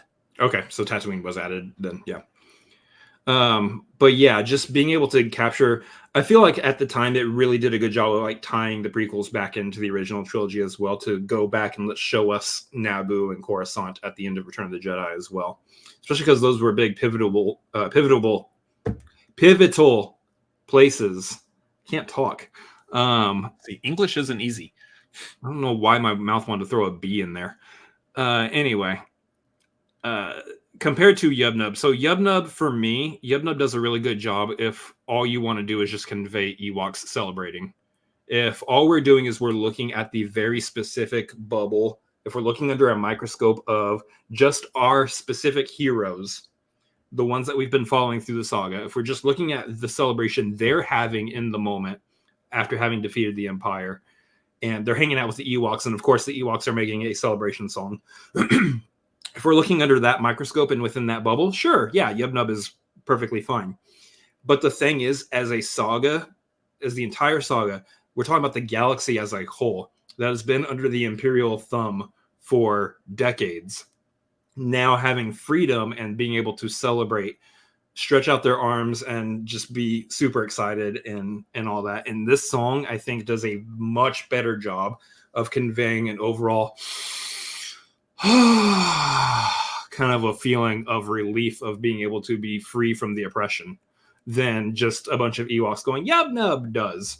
This song is so much better than Yub Nub. It is leaps and bounds better as an ending celebration song for Return of the Jedi than Yub Nub was. This is why, for me, the feeling this song invokes at the end of Return of the Jedi leads it to the bottom of S tier for me. This is why I wanted to talk about this in comparison to Yub Nub. So much better. The other thing I do like about this that I will point out, if you listen to the beginning of the song, this song does start off sounding like a tribal song. Like it sounds like a song that you could imagine the Ewoks playing. Yeah. So it takes hints off of like Yub Nub, where Yub Nub is definitely an Ewok song. This starts off with that same kind of feeling, but then transitions into a wider depth or breadth of sound to it, other voices, other instruments beyond what may be limited to just the Ewoks on that moon of Endor. It feels like it's more accepting of the entire galaxy. For that, I do rate it higher than Yub Nub, but yeah, I still love Yub Nub. So I have this as an A. You have this as S. Mm-hmm. We've got a B. We got a B here. We got B. Victory is B. William Harold. And Andres is saying F because he just sees Hayden's face. That's a whole nother thing. Like, there might be a thing like we do a tier ranking of like the changes from the original trilogy to the special editions done back in the 90s, or like the DVD Blu-ray where they added in Hayden's face at the end. It was weird initially, but over time I've learned to accept Hayden being there. There's still some weirdness to it because there's always going to be. We don't see the younger Obi-Wan Kenobi. We don't see Ewan McGregor. I try to just keep it. I try to just keep it in a story perspective and less the special effects, visual effects of it, which does I feel like kind of throw it off a little bit. From a story perspective, there is an explanation as to why it does make sense for younger Anakin to be there. Yeah, because that's when Anakin like died, so to speak. More or less. Yeah. Anyways, so where are we putting this? A lot of B's in the chat. I said S, you said A. I said A. Mm-hmm. So I think bottom of A tier is probably where it lands then. All the B's are pulling it down from. Yeah. And with that, we're done with the original trilogy. So here's going to be a very pivotal point, and then again, going forward, we're starting to enter the realm of ones that I may not be fully familiar with. Obviously, I haven't just had the time to watch the sequels as much as I've watched the prequels and the original trilogy. So some of my opinion may be skewed on the fact that it's just not something that typically resonates with me overall. So please keep that in mind. I will do my best to argue for these things as best as possible to make up for his lack of argument for him. Yeah. So next one is going to be from, was this going to be episode 7, The Force Awakens. We've got Rey's theme.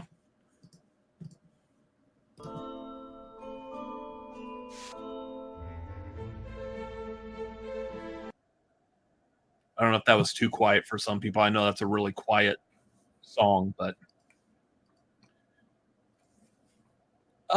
Rey's theme is cool. I like it. It's nice. It's beat. I don't really say on it because, like, this is another one of those. I know I've heard it in the course of watching the movies, but it's not something that stands out to me. Like, say, in comparison, like Leia's theme. Leia's theme, even though again I've seen those movies so many times, it's kind of hard to not hear Leia's theme. Rey's theme is just kind of like background music to me.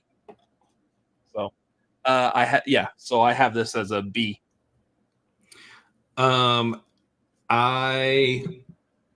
love Rey's theme. I think as far as creating a new theme for a new character, I think John Williams really challenged himself to do something new and interesting with Rey's theme. And there's parts of it that I feel like kind of lean a little bit closer towards like his music for the Harry Potter movies a little bit. You can kind of get that vibe just a tiny bit, but I think he does bring it back in and really, as the theme goes on, really brings it back into the Star Wars feel of it. And I think that is a bold direction to go with a new character theme. And I absolutely love it.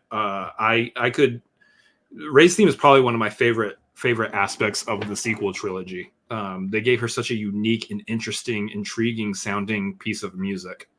So for me, it is an A tier theme. It is probably the only sequel thing that ended up that high for me. I said B, you said A. Yeah. C, D, A, B, A. Yeah. Andres says A. We've got Kurt saying B over here. William Harold says loves the tie into Palpy's theme. This is also something I need to listen to too, because now I kind of feel like we should have had Palpatine's theme on this list. Good Lord. Yeah. D. I don't know what I would have taken off to change it out though. Rey's theme is top of C. Love Rey's theme again. Put Augie down, and I'd put Rey in A. So it looks like for the most part we're balanced between A and B. I don't see any S's. I do see a C, so I'm thinking this is probably between A and B. It is probably going to lean more towards B. Yeah, there's a C and a D in there. I obviously have A. Me personally, I would probably put this. I would honestly want to put this probably below Anakin's theme, but above Anakin's Dark Deeds. I think with. Okay, yeah, get rid of Jedi Rocks and put on Sheev's theme. Yeah. That's probably accurate. I love the fact that his first name is Sheev. Like Sheev, the guy who can rule the galaxy. His first name is Sheev. Sheev. I would probably say, I would almost want to say that probably goes above. No, I would want to put it between Han and Leia and the battle droids. I would want to put her theme in there. Okay. Squeeze it right in that little spot between those two. I am going to be a lot more lenient on some of these here as far as arguing where they should go. Again, like the only thing I have to rely on is just my nostalgia. The big thing y'all are going to hear from me when it comes to the sequel tracks is that keep in mind they have not really had time to reach the same level of iconicism as the original trilogy and even the prequel trilogy has hit. So a lot of these tracks are going to be going more based off of the actual musical composition of them. What was John Williams trying to convey and do with these tracks? Because there's a lot of tracks in here I rate higher, just because of kind of where John Williams was at in his career and what he was trying to do with Star Wars at the time. And I'll talk about that when we get to a couple of these songs. Okay. So real quick, I do want to throw the image back up and just kind of reiterate how we're doing this. I have a thought. Can we throw the image up and take a quick bathroom break? You can do that too. Go ahead. Go take a bathroom break while I explain this. So basically here's all the songs that we're ranking. If you haven't gotten a screenshot, you want to take a screenshot so you know what's coming up. You can formulate your opinions ahead of time. Typically what we do here is we'll post the results on, like, say, Twitter the next day. We're going to be posting the results. We're also going to be posting this image so you have kind of like a key to reference to. Since there's no actual images of songs like there are when we typically will rank movies, we can usually use the movie poster, and most people can look at the image and know exactly what movie we're talking about because they understand, they recognize the movie poster. You can't really do that with songs. So if you've noticed throughout this so far, all the images for the songs have a number up in the corner. That's going to correspond to the number on this legend, so to speak. So we will be posting both of these tomorrow on Twitter, so everyone can have that for reference. But yes, here's the songs as we go. As you can see, we're at number 20 right now. We're about to move into 21, which is March of the Resistance. And then we'll continue from there. We are tier ranking movie themes along with TV shows. So you see there's a nice block of TV shows there at the end. So this is going to be a lot of fun. And he is still in the bathroom, so we will come back here, but very much appreciate everyone who has been watching so far. So yeah, and Chris was talking. So again, if you didn't hear this at the beginning, Chris is the one who curated all these, and there's definitely some songs that he's upset that we're not a part of this. I tried so hard to figure out how to get Omega's theme in here. PLD, like, literally the only reason it's not in here is because part of her theme plays in the actual Bad Batch theme. And that's the only reason why I didn't include Omega's theme. Omega's theme is so freaking good. Yeah, so just so you all are aware, I had a list of like 58 songs before we had to start narrowing down. So y'all could have had a marquee that was 58 songs long. We would have been here all damn night. We would have been here till May the 4th next year. I know, I don't know about y'all, but okay, Jedi Rocks is iconic, and we needed F tier fodder. Yeah. I don't know if y'all realize, but again, we don't do this full time, so we can't be doing this until May the 4th next year. I need to go to work on Monday, so. Anyway, so moving on, as I said, the next one is going to be March of the Resistance. So this is where like the Resistance is flying in to basically save their ass when they're with was it Maz Kanata? Yeah, play it. What was that 21?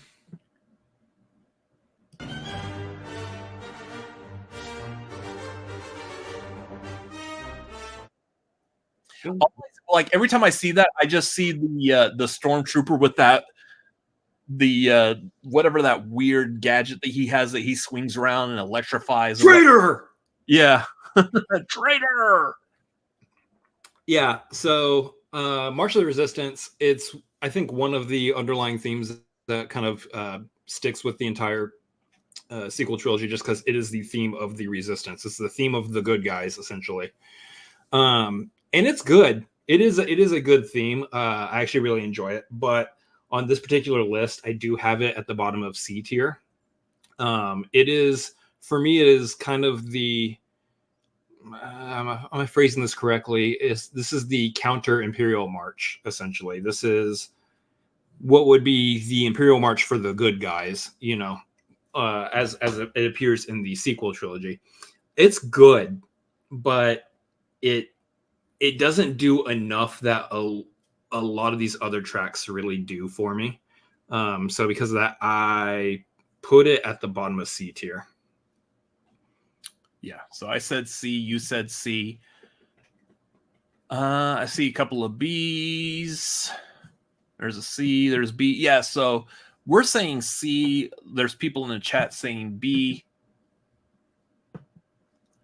I would actually be okay.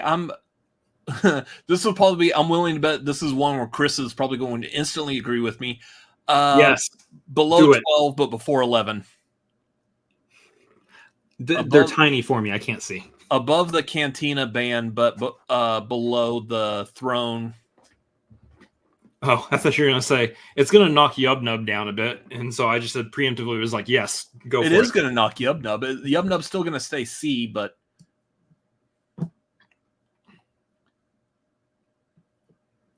I'm thinking that sounds about right. Yeah. Yeah, that's fine. I would... Wait, what was that? 18? The only thing, I would actually probably put it over the throne room myself. Ew. But the thing about this is that I also have the throne room in D tier, not in C tier. So that's why. Keep in mind that March of the Resistance is a brand new original track, whereas the throne room is just not a rehash because it's a negative sounding term, but a reuse of the Force theme. Sort of, but it is more... It's more powerful because it's the end of that movie. Let's see. So we are on to 22. Oh, yeah, this will be fun. We're getting there. 22. So we're starting with everyone's favorite Star Wars movie, The Last Jedi. Let's start off with Octo Island. The internet's favorite Star Wars movie.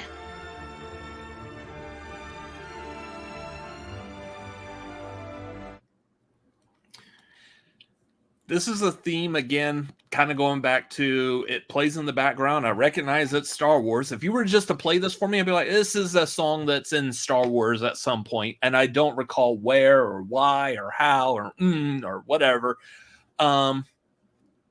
It's not a standout for me. Because it's not a standout, this one is also an F. It's not a bad song. It's got great emotion, great feeling behind it. But, I mean, look at the rest of this list so far. This one is probably the least... I would easily more recognize Jedi Rocks over this one. Yeah. This song I basically attribute to essentially being the theme of The Last Jedi, more or less. It is kind of like the big opening theme, essentially for just the feeling and the gist of the movie, as well as I'm pretty sure, y'all can correct me if I'm wrong. I'm not sure if I'm really remembering or not, but I really feel like this song was actually in the trailer for The Last Jedi, in the trailer or trailers for Last Jedi. Feels like it was. We weren't reacting to trailers at that point, I don't think. Yeah, that was back 2017. So no, probably not. Well, no, that's right at the beginning of Cinefanatics. Yeah, I don't think we were reacting to trailers right then, but it's a good piece of music. And in terms of representing The Last Jedi, I think it did a really great job. But we're now reaching the point where we got to start putting some stuff lower. And to be fair, the next 2 tracks from The Last Jedi that we have on this list, I think are way better than this particular one. And so I put this one down in the D tier for me. Despite it being a great piece of music. I said F, you said D. We got a C. We got doesn't do much though, so it actually winds up in F. Lower D. D sounds good to me. So you got a couple Fs, a C, and some Ds. So I think it ends up in D.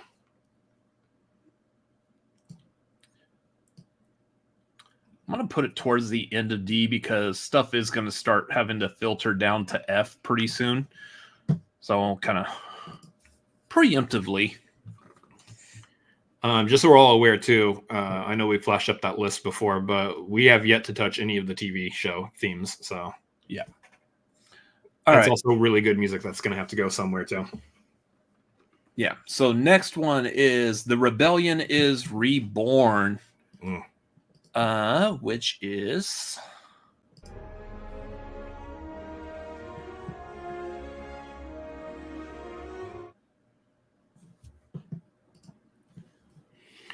The Rebellion is Reborn. I feel like this is where we're starting to get into John Williams knowing, hey, I'm not going to be able to compose Star Wars music forever.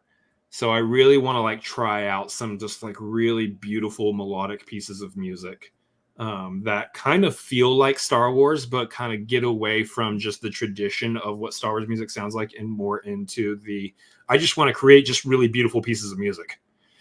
And this is one of those songs that I feel like really invokes that kind of a feeling from him. And because of that, I have this higher than Octo. This one is at the top of the C tier for me. So this is just one of those really beautiful pieces of music, and I think that where it represents in the movie too, I think is actually a really we're talking about the resistance becoming a new rebellion essentially, and being able to escape from the First Order. So really good piece of music. Yeah. So I agree with this take right here. I barely remember this. This is D tier for me. I implore everybody to watch the sequel trilogy more than one time. Well, it's a matter of time. As a kid, I had a lot more time to watch the original trilogy. As I got older into a teenager, I did have more time to watch the prequels.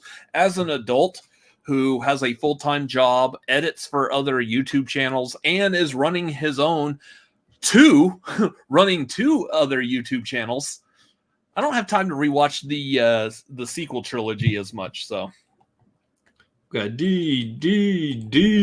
Yep, I think this is going D. Where'd you say? You said C. We got low B here. I said top of C.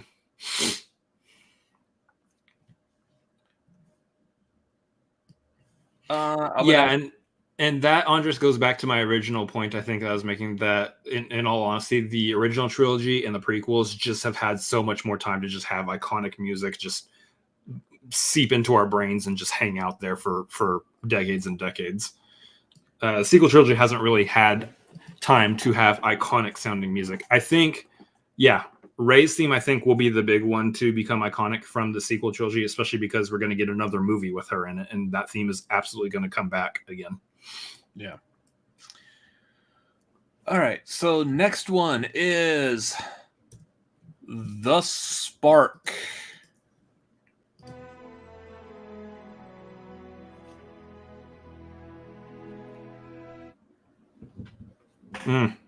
I didn't even hear that. Hold on.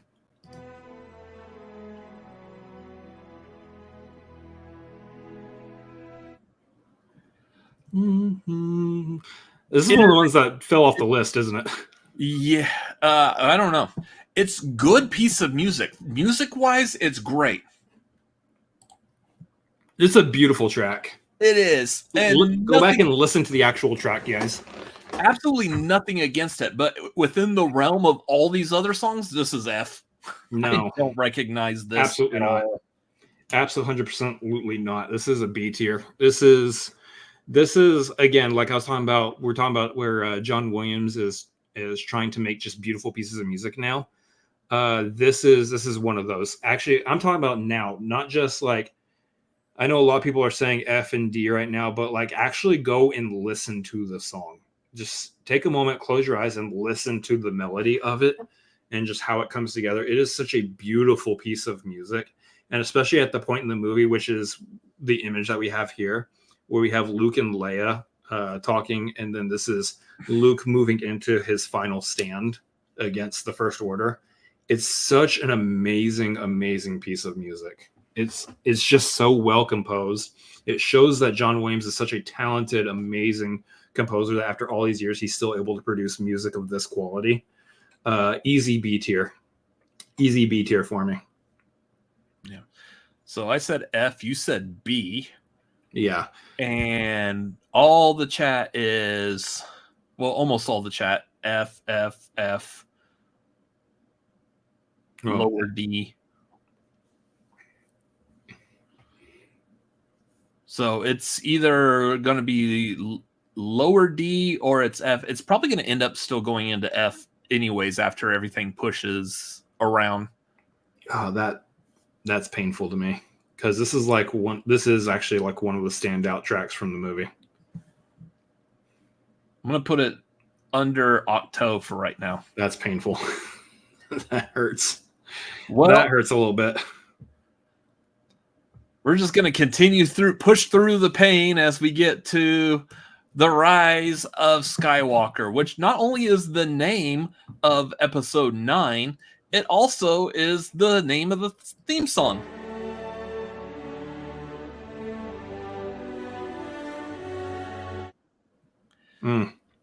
Again, it's a good piece of music, but I don't readily recognize it. Even though I've watched like Rise of Skywalker, I think I've watched it at least twice. It's the theme to the damn movie. Yeah.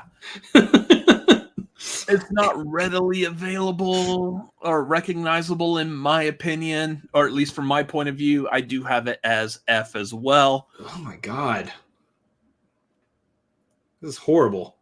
No, this is John Williams' swan song for Star Wars, guys. This is John Williams going like, hey, this is going to be it for me for Star Wars. I'm going to put everything I've got into this theme. And he just composed, again, you hear me say this phrase, this is one of the most beautiful pieces of music.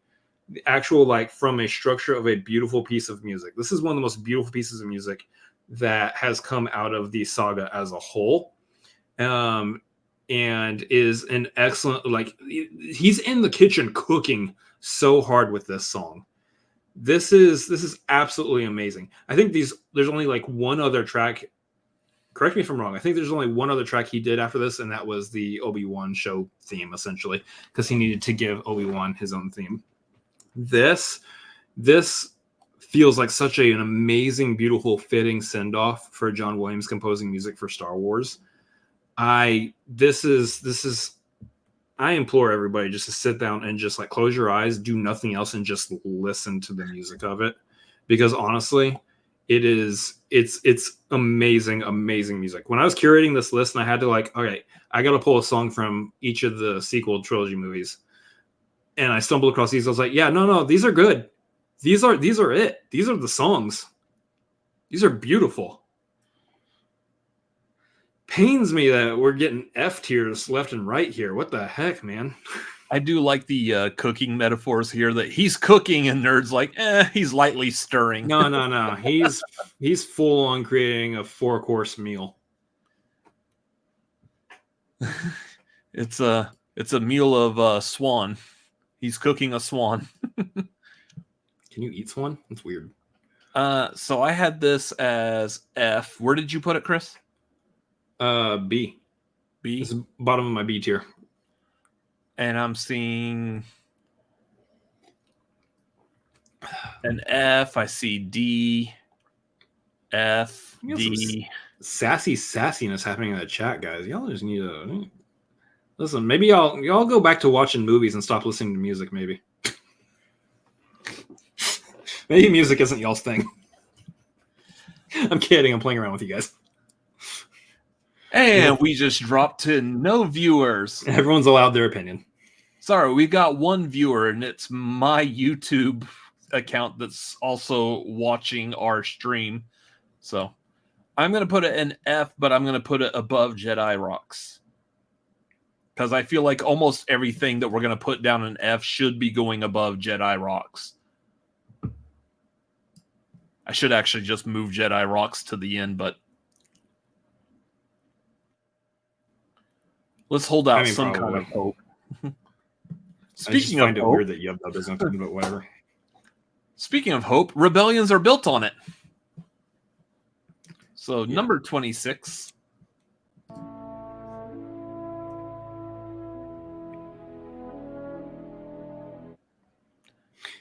All right. You want me to go? Go ahead. F tier.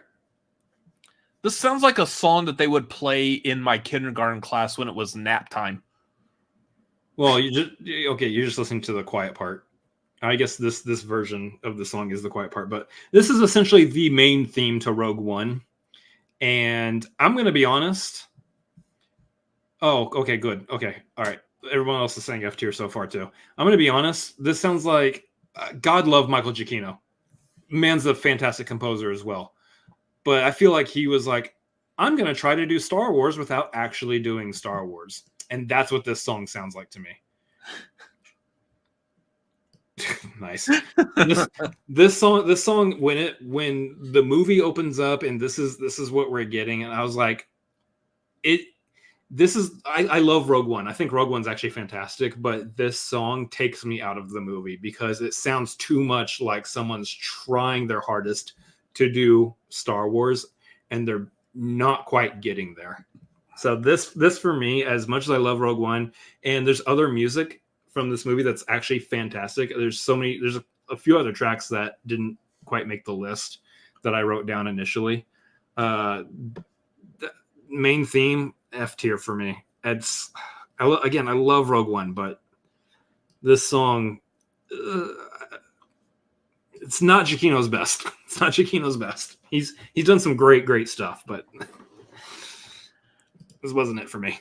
I went ahead and put it in F tier because I see everyone in the chat is saying F, and I was going to say F anyways. I don't have anything to add to the conversation. F tier, let's move on to the next one. Well said. Number 27, we got Jyn Erso and Hope.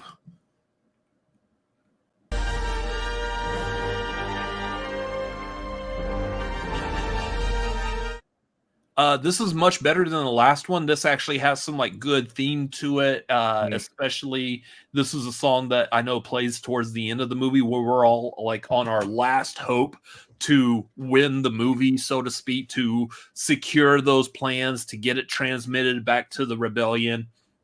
It's a much better theme that invokes that kind of emotion that's going on. I think it's done pretty well. I have it a D. It's done well, but it's only marginally better than before. This I think is where I'm going to use the cooking phrase again. This is where I think Giacchino was actually cooking in the Rogue One soundtrack. This is such a better theme than the actual Hope Suite itself, which I know the Hope Suite is actually included in this song as well. But we're talking about the Jyn Erso part of this at the beginning, this being her main theme and kind of being the secondary overall theme to Rogue One.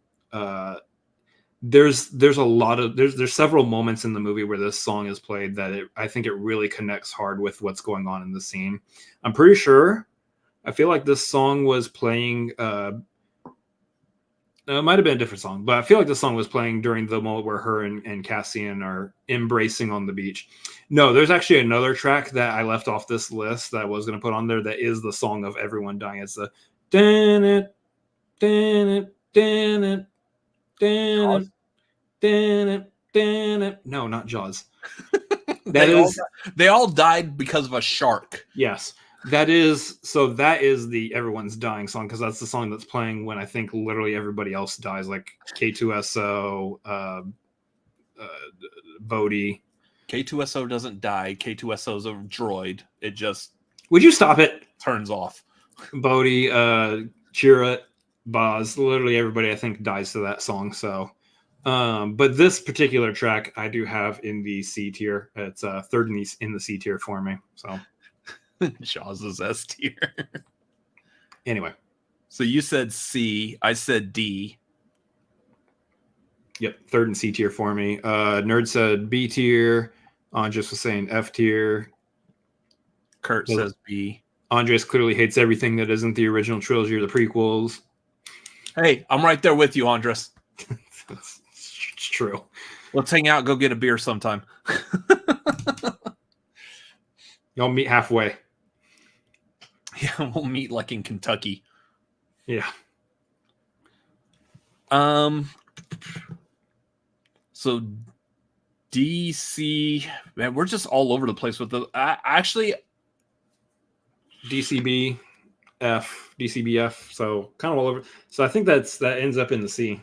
Yeah, I was kind of thinking like maybe towards the end of C, like the middle ground, because there's like not a tier between C and D.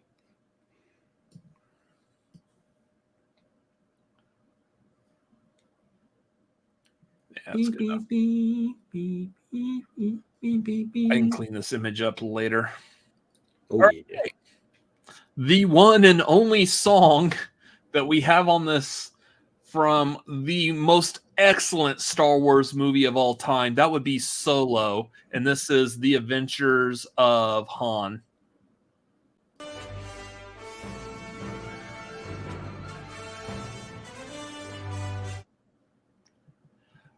I like that this sounds like a Star Wars song, but it also sounds like Indiana Jones. Don't take my line. Well, I mean, you were right in that. I said that, and then you took it from me. I was going to say that. All right, well, I'll let my brother describe this one because he said something. I was like, that's exactly how I feel. So basically, this song sounds like Star Wars mixed with Indiana Jones. Couldn't have said it any better myself. No, this is it's got to be the one song included from Solo here if we're going to include one song, because this is the song that John Williams did on the soundtrack, because John Williams never made a theme for Han Solo, and so this was him making a theme for Han Solo.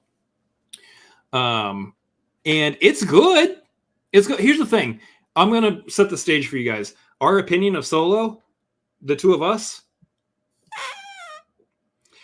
Wow. Solo. Okay. Our opinion of Solo is as a movie is not great. I think in a bubble it's fine. I think as a Star Wars movie, it's got the member berries of it all was written not very well. It was not written very well. Everything that we know about Han Solo happened in the span of a week. That's crazy. Solo wasn't just his last name. That's crazy. But our opinion of Solo aside, the actual music from Solo. Hold on, I'm talking. The actual music did a better job of the solo than they did in the movie. The actual music from Solo is fantastic. The soundtrack itself is actually really, really good. The movie is just fine. So because of that, while it is a good track, it is not really completely comparable to most of the other music on this list. And also because it does, again, sound like Han Solo and Indiana Jones combined, which, both Harrison Ford characters, so go figure. It doesn't sound like, it doesn't have as much of that Star Wars sound to it as what John Williams has provided to almost every other bit of Star Wars music. So it is in the F tier for me. And that is kind of slightly representing where I think Solo as a movie would end up on the Star Wars tier ranking too. So I was going based off of completely with it's Star Wars meets Indiana Jones, and I think it does a very good job of nailing both of those types of ideals, and I think that fits for the character of Han Solo perfectly. I'm taking my opinion out of the actual movie itself because the movie not good, but the theme I thought was pretty decent. I actually had this as a B tier. Wait, really? Yeah. I was like, for the theme of the song, what the song was trying to do, and the fact that we really haven't gotten a good, solid Han Solo theme previously, I thought this did a really good job and it nailed it pretty well. But That's funny. yeah. No, this show is crazy, man. We got put this as a C, mid D for Don't Fire Lord and Miller. That's accurate. Accurate. I really actually want to see Lord and Miller's version of Solo. Can we get that hashtag trending over anything Zack Snyder did? Kind of fun, but D. So we got a bunch of D's. I said F. You said B. B. Apparently, I'm just off the rocker tonight. So That's crazy. That's wild. Crazy. I was crazy once. I You're stayed there. Crazy. Yeah. I live in a padded room. So between everyone, D, C, D's, F, and a B. C. I mean, I'm kind of thinking it's got a, yeah. I'm kind of thinking what Nerd is saying, putting that slot in the middle of D. Wow. I think that feels about right. Y'all listen to the soundtrack for Solo also, because there's a couple other songs on there that are just a lot of fun. The music itself is just a lot of fun. All right. So as we move on, I'm going to go ahead and bring up the list again. TV show time. We are at the point where we are now moving into the TV shows. So these are going to be individual. I think each one, I really don't think we have. Yeah, we don't have more than one song per show. No. Gotta keep it simple. So we are in the home stretch, so to speak. 8 more tracks. Plow through the rest of these. Again, I'm sorry. There's a lot of these shows I just have not had the ability or the time to watch. A lot of them were shows that I needed to watch something previously before I could watch the show. Wow. For example, I just watched the Ahsoka series when it came out, but I had to quickly catch up on Clone Wars and Rebels before watching Ahsoka. And man, am I glad I did that. Yeah. I'm not sure what else I need to, like, I haven't seen Bad Batch and I have not watched Andor. Yeah, those are the only two shows represented here that you haven't seen is Andor and Bad Batch, so you're good. Yeah.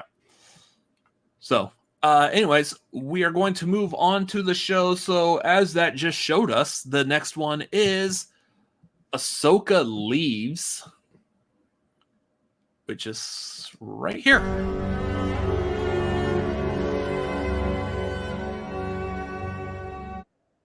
This is so sad. I can see why when you put this list together, why this is the only song from Clone Wars. Also because the actual Clone Wars theme is a slightly weird variation of the main Star Wars theme. So, yeah, there's a reason I didn't include the Clone Wars theme or the Rebels theme, and it's because they're both basically the Star Wars theme. But this song is just heartbreaking because it's used at the biggest, most emotional level of the entire series. Yeah. Like, I don't know anyone who would watch that series and wouldn't say the number one most pivotal scene is what is showing on this right here with Ahsoka walking away. This is A tier. Man, I'm okay if it ends up in A tier because I put it at the very top of B tier, just because everything else, like I had to make room for all these other songs I put in S and A. But if I had one more slot in A tier, this would go there. If I could put more music into S tier, all these songs would I'm at a loss for words. This song is so amazing because you have this section and then it just goes quiet, and then it goes into the credits and does a somber song in the credits, which is I think I want to say it was the first time in the series that they did something other than the normal Clone Wars song in the credits. This is like the first time they deviated from that path and did something different, and it's because they wanted you to sit in the emotion of this moment. And that music does such a good job of forcing you to just sit down and just be sad. It's such a great also like the visual of her walking away with the light in the background, like she's going off, and there's clouds over like Jedi, and she's going to the light, and it's very much like a metaphor for kind of like a death, so to speak. She's walking towards the light, putting an end to her path as a Jedi. And the music just does a great job of amplifying the emotion of this scene. I'm fine if it ends up in A tier. I put it top of B. So we got a couple A's in the chat, but an A tier. William Harold says B, but that's because everything above it is great. It's kind of the same boat I'm in. I'm gonna put it at the end of A. Yeah, it breaks your heart just listening to it, and if you watch it with the show, it does even more. Like this, I've watched through Clone Wars a couple times now, and I cry every time. Every time. Yeah. All right. So next one is from Rebels. And this is Thrawn's theme, or Thrawn's web.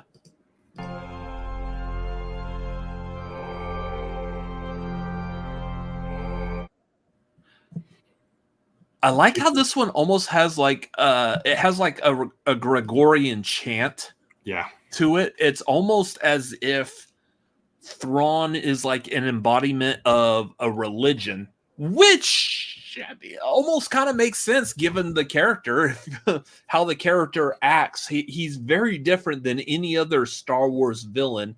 He has a lot more personality to him. He's not just evil bad guy number one. He's got shades, different shades of evilness to him.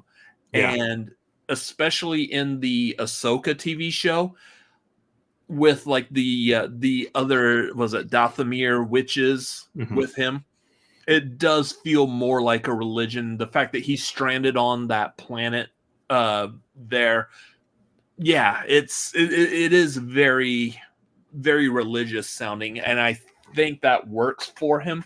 I have this as a C though. Yeah, it's an excellent theme. Again, we have another situation where it's a simple theme, but it's so imposing and intimidating, and it just fits the character of Thrawn so well because he's calm, he's cool, he's collected, and he's 18 steps ahead of you every single time. And this theme, I feel like, does such a great job of conveying his character. This is, I believe, we're in the territory of Kevin Kiner, doing Clone Wars, Rebels, a lot of like the TV show themes. I know he did like Ahsoka. So Kevin Kiner is, I think, should be essentially the heir apparent to John Williams in terms of being able to compose music for Star Wars. And this is a perfect example because I think this also has shades of Palpatine's theme as well, because you get some of that chanting in Palpatine's theme, and it just fits like the darkness and the absolute imposing evil that Thrawn is. Just an excellent theme for him. I do have this in the C tier. Just again, we're at the point now where we're putting things in the C and we're talking very highly about them because it's Star Wars music, y'all. That's kind of where it lands, but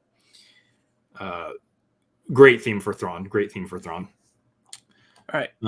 So I said C. I see that. C for Chiss. Andra saying that he's blue dabba dee dabba do. Yeah. Not done by Eiffel 65. D range. So we got C's, we got some D's. I got it C, you got it C. I think it ends up in C. I'm thinking C at the very end of C. For now, I mean, That sounds about right. I'd put both it and Generoso above Yub-Nub. What the hell is Yub-Nub still doing that high? You're forgetting the nostalgia. Not forgetting nothing for Yub-Nub. Not forgetting nothing. Take your unrosy colored glasses off. Oh, they are. They're off. Still appreciate Yub-Nub. It's a bunch of Ewoks going Yub-Nub. Get that out of there. There is stuff to appreciate still. No. Childhood me would beat my ass if I put Yub-Nub any lower. Let him. You need your ass beaten. No, I don't. I got enough I got to worry about right now.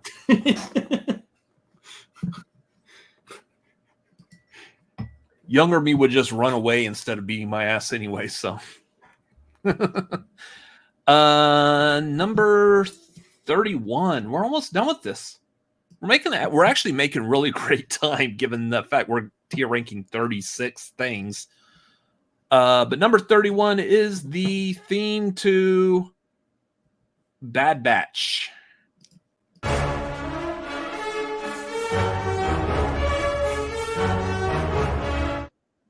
It's a good theme. I haven't watched the show, so I don't know how it invokes anything because I haven't watched the show. I don't know anything about it.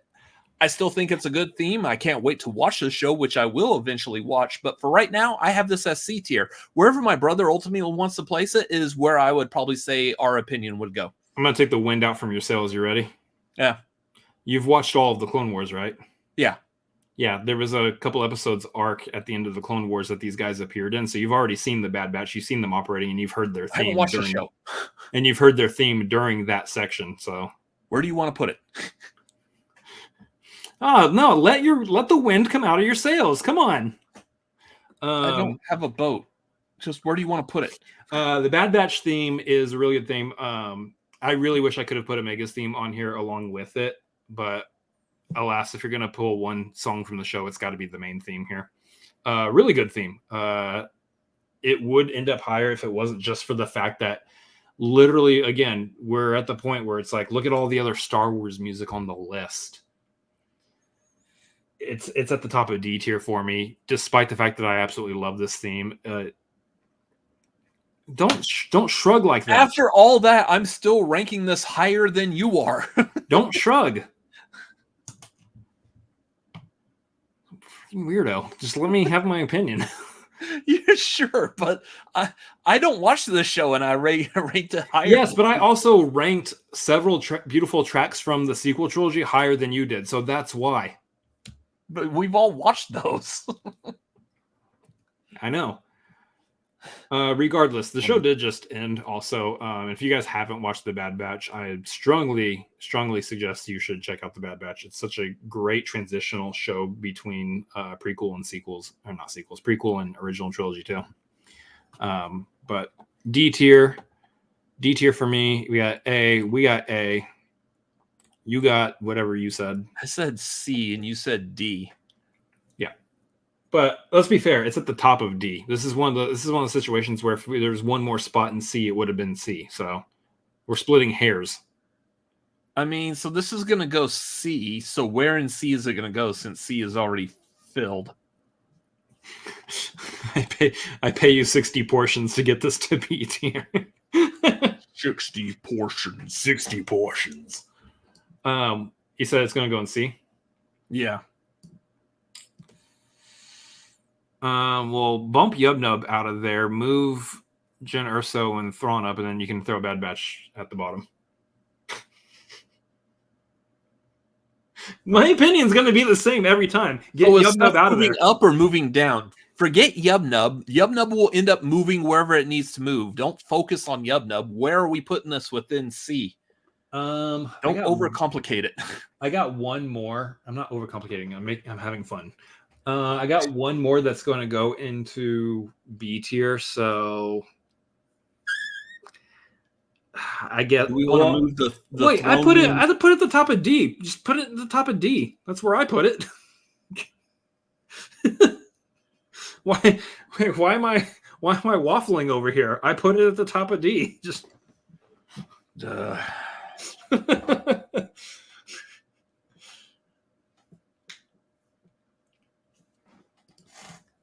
I'm sitting there like trying to rack my brain over this. No, let's put it where I put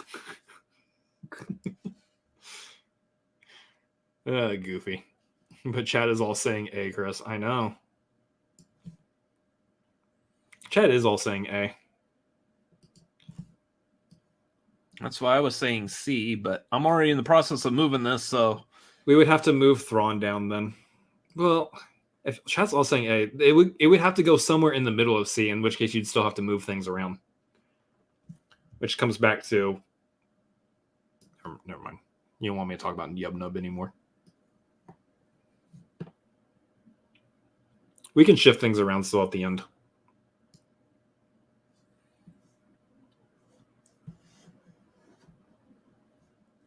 B for better than Jedi rocks. I mean, that's actually true. I do have it over Jedi rocks. I actually would put this, like, the theme of this, you know what? I'm going to actually call an audible, and I'm going to go with, like, the chat as well. So,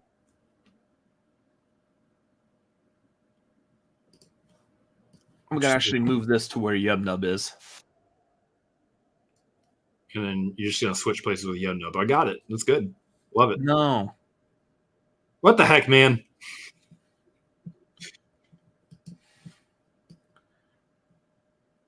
Thrawn's theme under Yub Nub. You need to stop the Yub Nub hate. Learn to love the Yub Nub.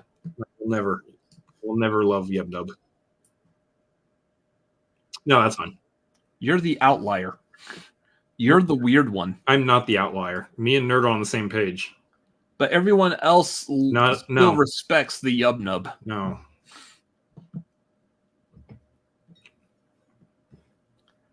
All right. Now one I feel like everyone and their mom are going to agree with. This would be the Mandalorian theme. Ooh.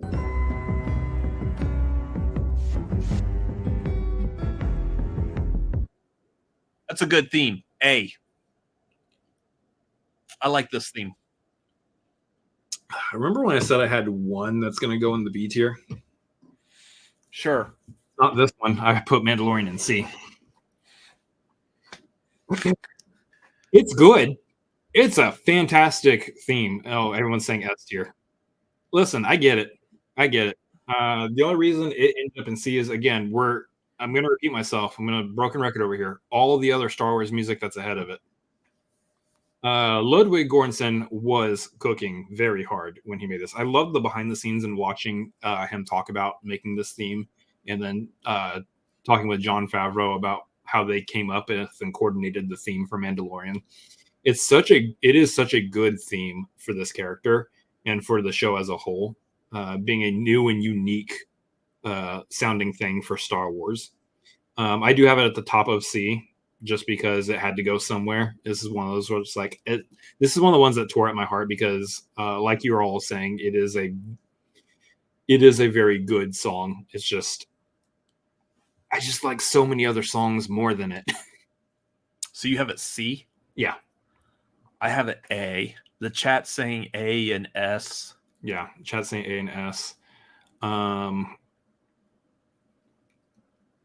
I'm trying to think what we have left. It's just TV show themes. I think at that point you got to bump Leia's theme up.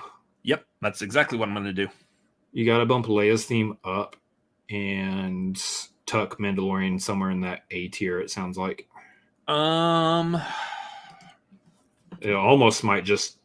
I don't know if it takes the place of Leia's theme in A tier. No, it doesn't. We got S's and we got A's, so it's going to go high in the A tier, even though I'm saying C. Maybe like right after Augie. That's where I'm thinking.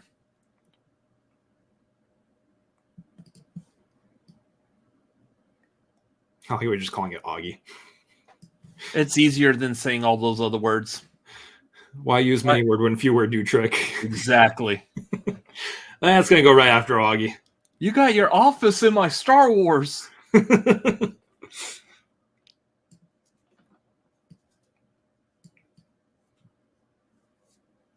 What did I have in S tier? I had Battle of the Heroes in S tier. Oh, I had Battle of Heroes and Victory Celebration. Those are the two that are missing from S tier for me. Okay. That's fine. I get it. I honestly I get it for Imperial March and Leia's theme, so it makes sense. Battle of the Heroes and Victory Celebration are kind of more personal picks for the S tier for me. So, all right. So next one, we've got the theme to the Book of Boba Fett. Bubba.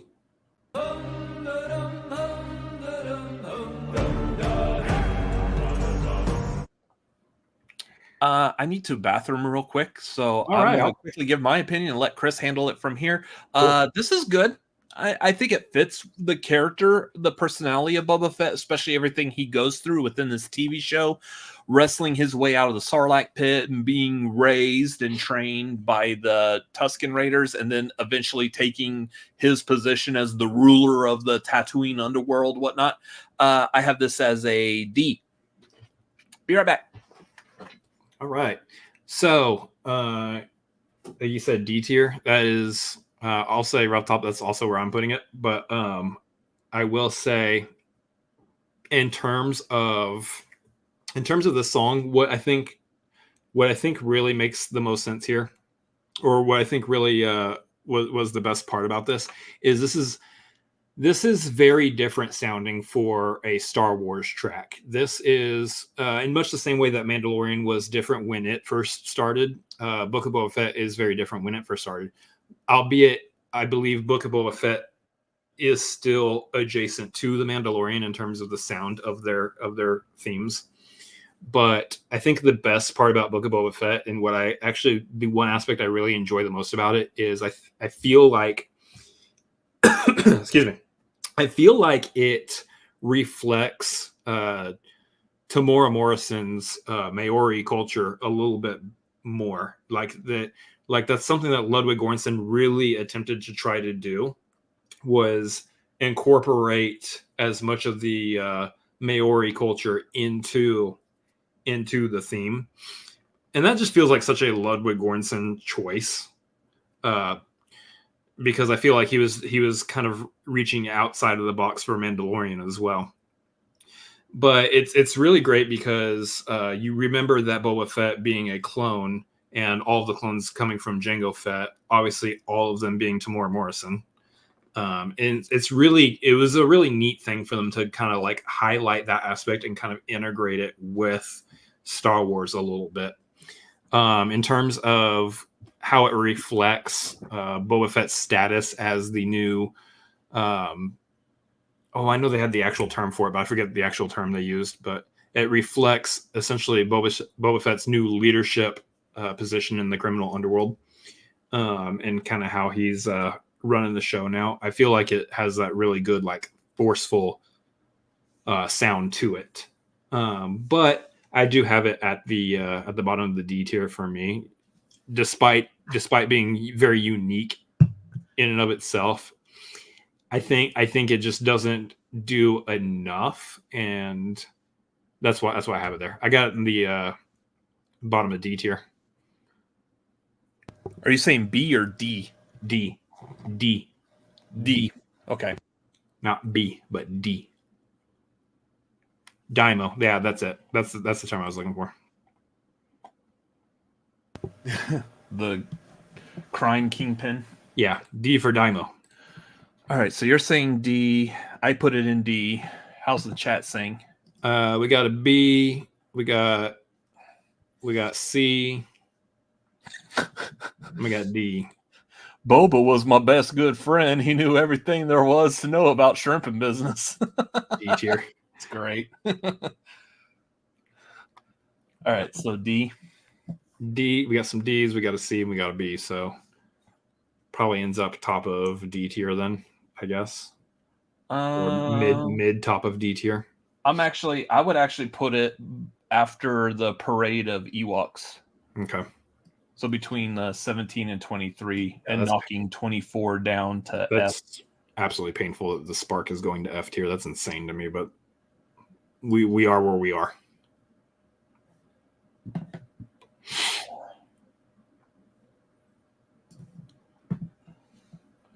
It is neat too, because it's basically each of these shows highlighting a different character. Each of these shows and movies, like Han gets a movie, Boba Fett gets a show, Obi-Wan, which we're about to talk about here in a little bit, gets a show, and these are all sound like Oprah. You get a show. You get a show. They all give opportunities for these characters to actually have themes where they didn't have themes in the movies before. Which I actually would have thought Obi-Wan would have had a theme back in the Clone Wars, but apparently he never did, which is crazy to me. Yeah. I would have thought Ahsoka would have had a theme back in the Clone Wars too, but apparently she didn't either, which is crazy to me.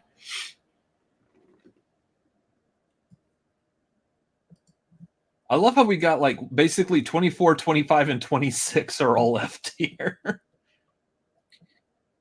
It's almost as if the newer stuff hasn't really had enough of a chance to sink in as much.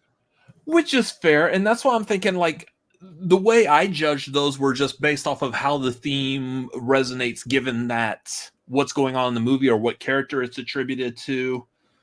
But yeah, if it's attributed to say like Jen Erso, I haven't watched Rogue One enough to really connect the music to the characterization of Jen. So Stardust. Yeah, that makes sense. All right. So next one we've got is, as Chris was alluding to, it is the Obi-Wan theme. This one's a weird one for me.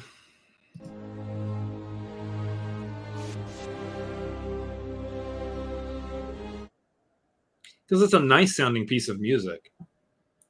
But this is an example where I don't think, God forbid, I accidentally insult John Williams here, because that's a terrible thing to do. It doesn't make any sense. I just don't think it went as far for the character that is Obi-Wan as it could have gone. Obviously, it's doing a dual thing. It's being both Obi-Wan's theme and theme for his TV show.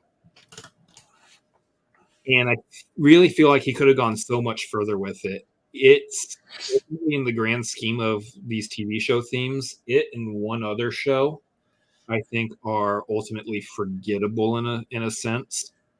And because of that, I have it in the F tier. It's not because it's an F tier piece of music. I think it's a beautiful piece of music, and I think John Williams again is an absolute consummate professional when it comes to creating great music. But I just think there could have been so much more for Obi-Wan. It's very understated and not necessarily in a positive way. Yeah. Where did I have this at? So Obi-Wan, I had this as D. I think it's good. Kind of the same thing you said. It's good music. John Williams coming back to do Obi-Wan's theme because he failed to do an Obi-Wan theme before when he had the opportunity. So at least he still gets to do it, but he failed to do it. It just doesn't really stand out, and especially because, again, it's a TV show that I've only watched once, so... Yeah. Yeah, so I have this as D tier. Good night, Andres. Thank you for joining us. So I had D tier also. Yeah. So I had F. You said D. We got a D in the chat. We got a D in the chat. A couple Ds. So a lot of Ds. Oh, I am, I guess, the outlier with the F tier rating. So I think that bumps down at least Octo. Yeah, that's what I'm thinking.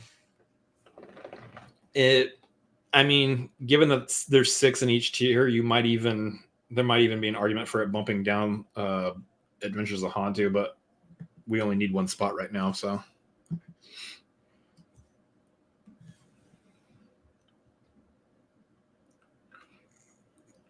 There's going to be some shifty inside the tiers themselves a little bit here and there. Yeah.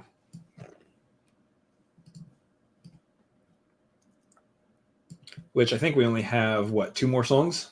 Something like that? So stay tuned because we're also going to announce what is going to be tier ranked next month on the Marquee, and it's going to be a fun one. Ha ha ha ha. Oh, yeah. My stupid head forgot what we were doing next month.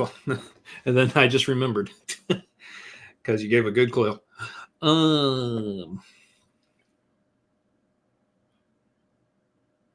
Nerd, yes. Bye-bye, Octo.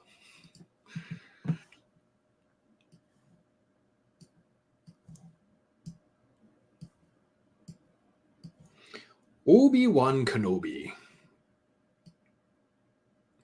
I mean, I almost want to put it above the Han Solo one just because it is John Williams returning to do. Well, it's John Williams on both, but yeah. And it probably will. There's a chance it might end up there. Well, we'll see. Let's at least talk about this one first, and then we can start figuring things out. This one is you're probably going to have to explain this because I don't quite get it because I haven't watched the show, but Andor main theme specifically from episode 1.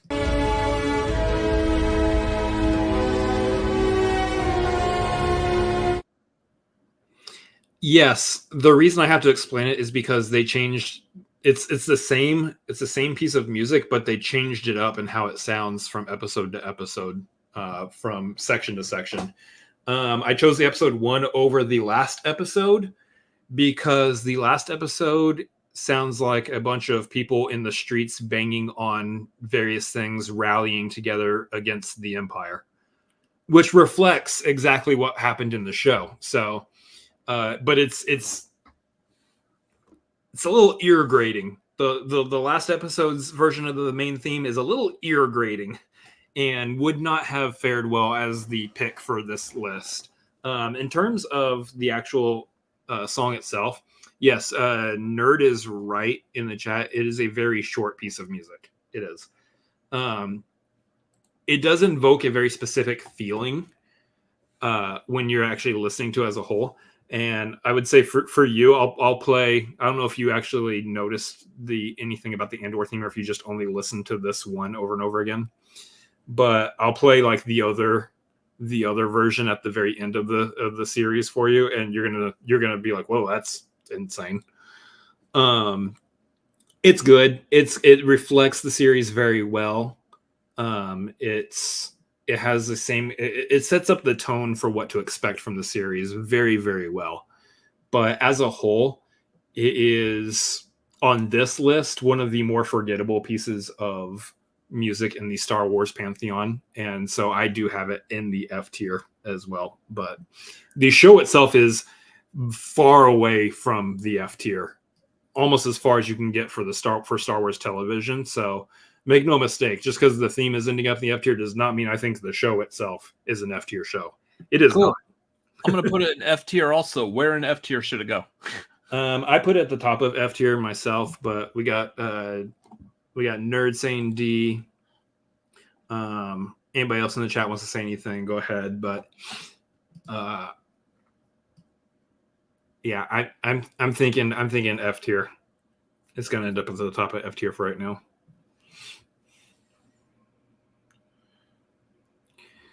I could honestly I would even argue that it probably just goes between Jen Urso's theme no. That's not Jen Urso's theme. That's I got confused because I picked Jen Urso for both images. But it goes between Rise of Skywalker and the one next to Rise of Skywalker with Jen on it. The rebellion is built on hope. Just because those three tracks from Last Jedi and Rise of Skywalker all do so much more musically than the Andor theme does. It just makes more sense to put it there.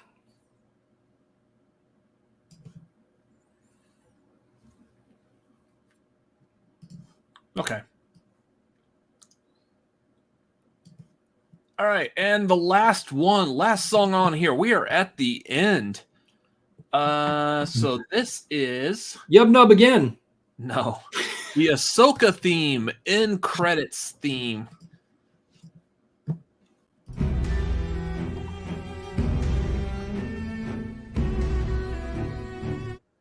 I feel like this is another one of those. There's multiple pieces of 6 seconds that you could have chosen. Yeah, there's this song has like so many layers. It's like an ogre and an onion and a parfait. There's so many layers to this song. So I have this as D tier. It's good. It's just, again, it hasn't had time to resonate with me because that show just came out. So I have it D. I'm going to go ahead and start moving some stuff around while you're talking. As far as like the main TV show themes go, this is my favorite. I even have the Silver Mandalorian. This is that last spot in B tier for me right there. That open spot in the B tier. I think that Kevin Kiner, I'm going to use this phrase again. Kevin Kiner cooked hard with the Ahsoka theme, and I think it's because Ahsoka to Kevin Kiner is like Han and Obi-Wan to John Williams. I didn't get a chance to make a theme for her yet in Clone Wars or Rebels, so I'm going to make a theme for her now for her own show. That's kind of what it feels like to me. And I feel like he really, really dug deep and created something with as many layers as Ahsoka herself has, and created something that I think is gonna stick around, because hopefully we get a second season at least. And I think that theme is going to be a lot more prominent and a lot more well known by that time. I think it's just a really, really solid theme. So you have it D. I have it D. You got D. I got B. We got a C. We got a B. We got a B. I mean, yeah, maybe right there at the end of B. That sounds about right. We got two B's, a C, and a D. So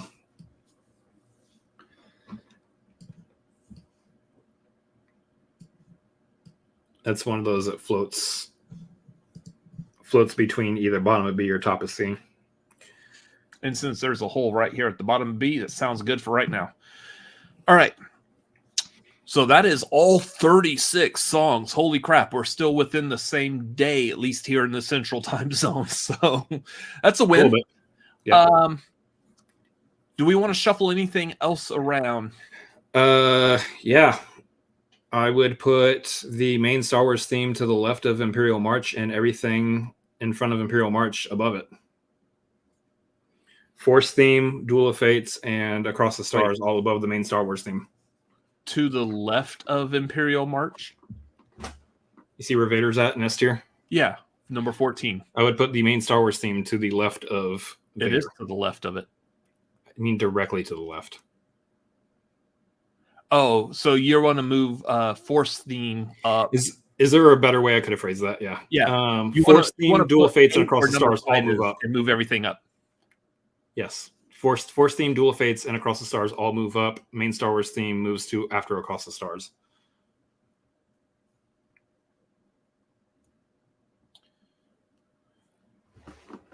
I can agree with swapping the top two.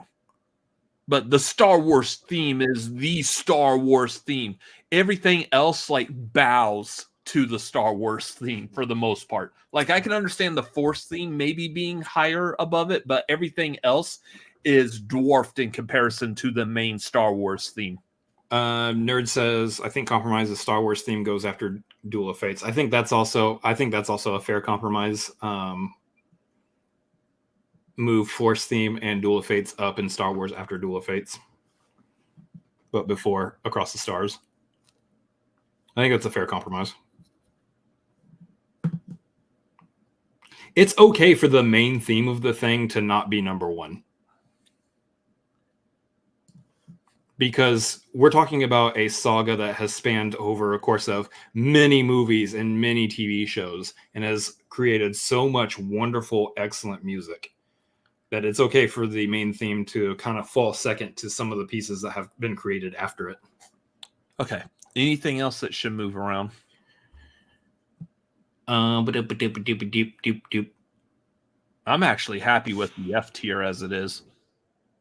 I'm not happy with the F tier at all, but whatever. Yeah, because Yub Nub's not down there. And because freaking the Spark and Rise of Skywalker are. Doesn't make any sense to me.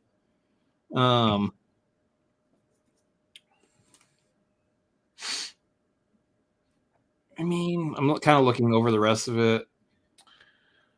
I mean, me personally, I would like it if Anakin's theme and Augie was higher. Augie's not going to get higher. But okay, so specifically with Augie, looking at everything we currently have above it, I also feel that's about right. Everything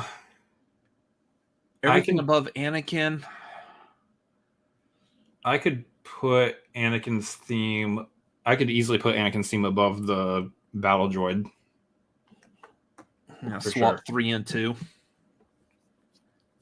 I would say I would push for maybe also above Rey, but that's about as far realistically. Honestly, I would put that Battle Droid theme at the bottom of B tier and put everything else above it. But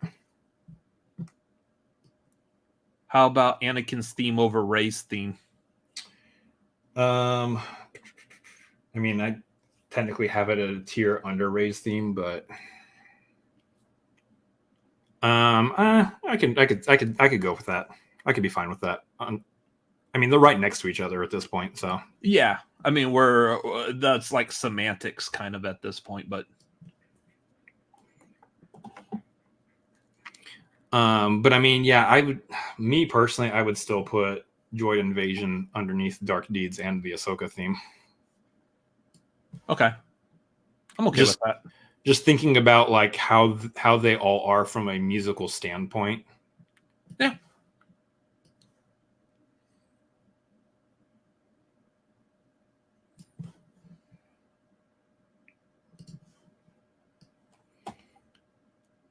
Where do we have Mando? Big G is saying Mando should be just below Yoda, so switching Mando and Augie, which would push your Augie choice back a little bit. And then this is the one other one I think I like from Nerd is swapping Yub Nub with Thrawn. All right. Wait, what was the other one you were just saying? Big G is saying Mando should be just below Yoda. Mando should be below Yoda. So swap Mando and Augie. Swapping Mando and Augie. Which I could take or leave either way. I have a hard time with that just because that again, the main focus on that, not only is the Augie theme song really good, but that transition into the end credits, oh, it's so good. I get chills. Yeah. It's like watching, I don't know if anyone else does this. I'm almost certain that other people do. I can't be the only one, but does anyone else get chills when you watch the beginning of Lion King, the original cartoon? When you see Zazu come up over that hill and you see the Pride Lands, Rock, and Rafiki goes to lift Simba up, like it's fucking chills. Yeah. Like I love how powerful that is. That is the transition from Augie to the end credits theme. That's what that does for me. I'm like, that's so good. I love it. No, I agree with that. Yeah, the one other thing is switching Yub Nub with Thrawn theme. Yub Nub with Thrawn? Yep. All right. I will let you have your Yub Nub. I just think it's crazy that Yub Nub is over Rise of Skywalker and the Spark. Again, keep in mind, for the most part, you have memories of growing up with the special edition because of your age. Those of us who grew up with Return of the Jedi still have a soft spot for Yub Nub. Yes. And Yub Nub was the originator. Okay, you understand that I don't have memories of growing up with Last Jedi and Rise of Skywalker, right? And I'm arguing for them above Yub Nub. I mean, I get it, but... it's just kind of weird how some of these are turning out. Because, yes, there is the shade of nostalgia, but there's also the respect put on the effort and work in the actual musical composition of a couple of these songs, and then you got Yub Nub. Simba was probably like the 5th try. That's great. Oh, oof! All right. We're good with where everything else is at, right? Yeah, I would say so. I mean, Cantina Band being higher is fine because it's of its iconicism. Yeah. It's kind of hard to argue anything from like episode 4 because that set the standard for all Star Wars music. So, yeah, I think there's a bit on this list towards the very bottom I'm not happy about, but otherwise it is kind of what it is at this point. So here's a huge benefit. Here's what I like about doing this right now. This channel is still, like, we've been doing this channel since like roughly 2017, 2018 or so in there. But given how many people we have subscribed to this channel right now, which by the way, subscribe, thank you. If you're not, how many people we have subscribed to this and how big this channel could grow, the stuff that we have ideas and plans for this channel as we get more people who are watching these live streams, who are watching the videos that we put out, as we get bigger and we have a more reliable audience consistently coming back, there's other things that we want to do. And one of the huge benefits specifically of the Marquee is the ability to come back and do this again later. Like, we could come back, make this channel successful, so we could come back in another 5 or 6 years and we can reevaluate some of these, in which case by that time I probably would have watched like the sequel trilogy almost as much as I have currently watched the prequels, at least right now. Maybe not the original trilogy. Let's not fool ourselves. It'll never top the original trilogy. Yeah, like I would have had more familiarity with the sequel trilogy, with Rogue One, probably not with Solo because that movie sucks. But I mean, you know what I mean by this. I don't like Solo, but I will be rewatching it every time I will rewatch Solo, but I mean, y'all understand what I mean by this. As time moves on, so will our opinions and where we would want to rank this and how these songs connect with us in our personal lives. This is a snapshot. Yeah. So I love the idea of being able to revisit this again later. And we'll see where some of this changes. I'm almost certain that everything that like S or A tier probably isn't going to change that much, but slightly shift some of them. But yeah, those, I mean, if you look at S, almost everything in S, with the exception of what, 2? Yeah, with the exception of 2 songs that are currently in the S tier, everything else is from A New Hope or Empire. Yep. So, yeah, those very likely are not going to move that much. So, anyway, so I'm going to clean this up. Again, I'm going to post this up on Twitter tomorrow, probably earlier in the day than I did in the last one, because I'm okay with everyone's opinions on this one. So I will get this posted with that legend, the key, so everyone can make comments on this as well. So let's go ahead and have Carl. Carl, let's have you go ahead and take this off and go.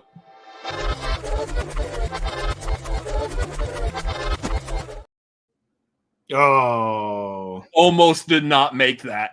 Did you see that? You saw everything behind the scenes. I almost. We switched.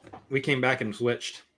So yeah, almost didn't make that. So, anyways, that is the Marquee for tonight. Next month, let's talk about next month, huh? Next month's going to be fun. We are back to actually ranking movies, and we are going to go back to ranking movies of a particular actor. We're going to get jiggy with it. Yeah, we don't have a date set, but I'm going to go ahead and tell you it's going to be somewhere around the next Bad Boys movie because we are tier ranking Will Smith movies. That's right. We are handling The Fresh Prince on the next Marquee, where we're going to have all the same tiers, S through F, and I want to make sure we understand that the S tier stands for this movie slaps. That works. I was waiting for it. So if you are a part of our Patreon at patreon.com/cinefanatics, I think we have the list already finalized, right? I think we might need to do like some last minute adjustments still, but for the most part, it's almost ready. Okay, give us like a day or two and we'll post that list up on the Discord. So if you are a part of the Patreon, even at the $1 tier, you have access to our Discord. You'll see that list. Get those movies watched, and yeah, we will be covering those. Woo! Ha ha ha ha. We're getting slapped with a Will Smith marquee next. Yep. One last thing I did want to go back. Also, Nerd submitted the Streamlabs for this one. So he's got now he didn't follow the same like limiting it to 6 tiers. So we got S tier. He said Star Wars main theme. Good job, Nerd. Duel of the Fates, Imperial March, Luke's theme, Force theme, Cantina Band, Mandalorian theme, and Han Solo and the Princess. I still say that's pretty solid S tier there. It's not a bad S tier.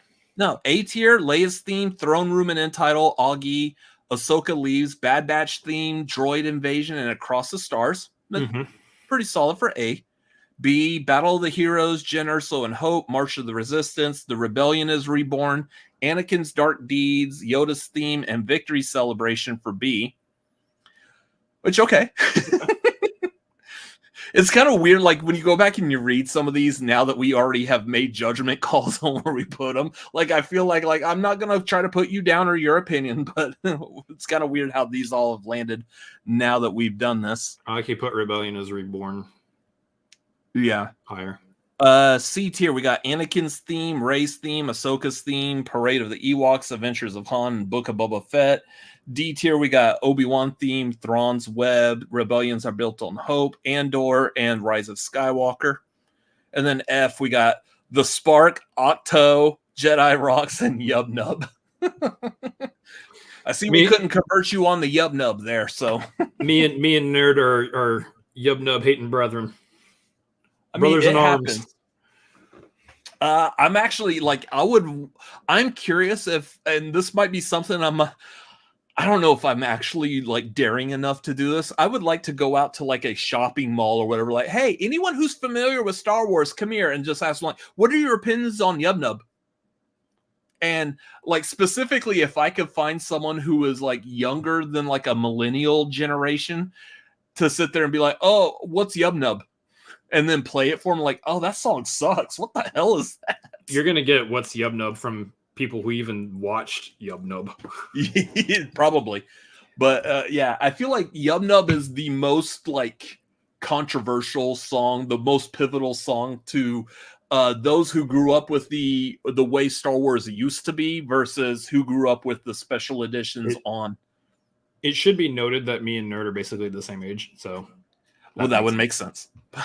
So they won't know what the heck you're talking about. True. So that will be fun.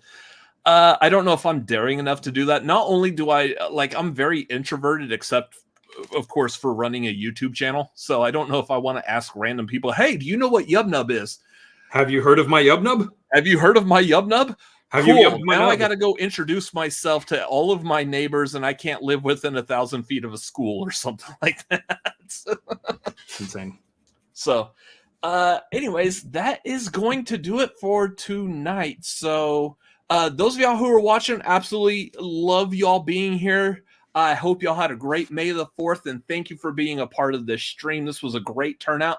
Very happy with how this episode went down. And it's officially Revenge of the 5th now. It is Revenge of the 5th, or again, as we know it here in Texas, Cinco de Mayo. I'm pretty sure Cinco de Mayo is a thing outside of Texas, but I know Texas makes a big deal. So margarita's up tomorrow. Here we go. A little bit further south, it's probably pretty popular. Yeah, further south than Texas, it may be more popular, you know. Yeah, it's a smidge. So it's what was it? The where Mexico won a battle over the French. It's basically, it's not a Mexico Independence Day. That's 16 de Septiembre. And I butchered that one. Wow. The 16th of September, the day before my birthday. So you're going to do better speaking Huttese, sounds like. Damn near. Anyways, make sure that you follow us at The Cinefanatics on Twitter and Instagram and not YouTube. Well, follow us on YouTube. Yeah. TikTok. While TikTok is still a thing, apparently my out of the theater reaction for Abigail is all the rage on TikTok. I don't know why, but yeah, go check out our TikTok. Follow us if you're not already following us over there, just in case TikTok still remains after the 9 months or so. We would like to have you follow us on that platform as well. You can follow me personally at RCA Reacts on Twitter, Instagram, TikTok, I will do something eventually. YouTube.com/@RCA Reacts. About to finish off my reactions to X-Men 97 as we get to the final 2 episodes. So I'm having a lot of fun with it. Come watch those. Come join me on that. Yeah. And you can follow me at Chris Adams MLP on Twitter, Instagram, and Letterboxd, as well as twitch.tv/Chris Adams MLP. I need to go back and watch this because that actually sounds like that would be funny. Remember when Barney and How I Met Your Mother determined how old a woman was by their opinions on Ewoks? I vaguely remember that. I need to go find that episode because that sounds hilarious. But yeah.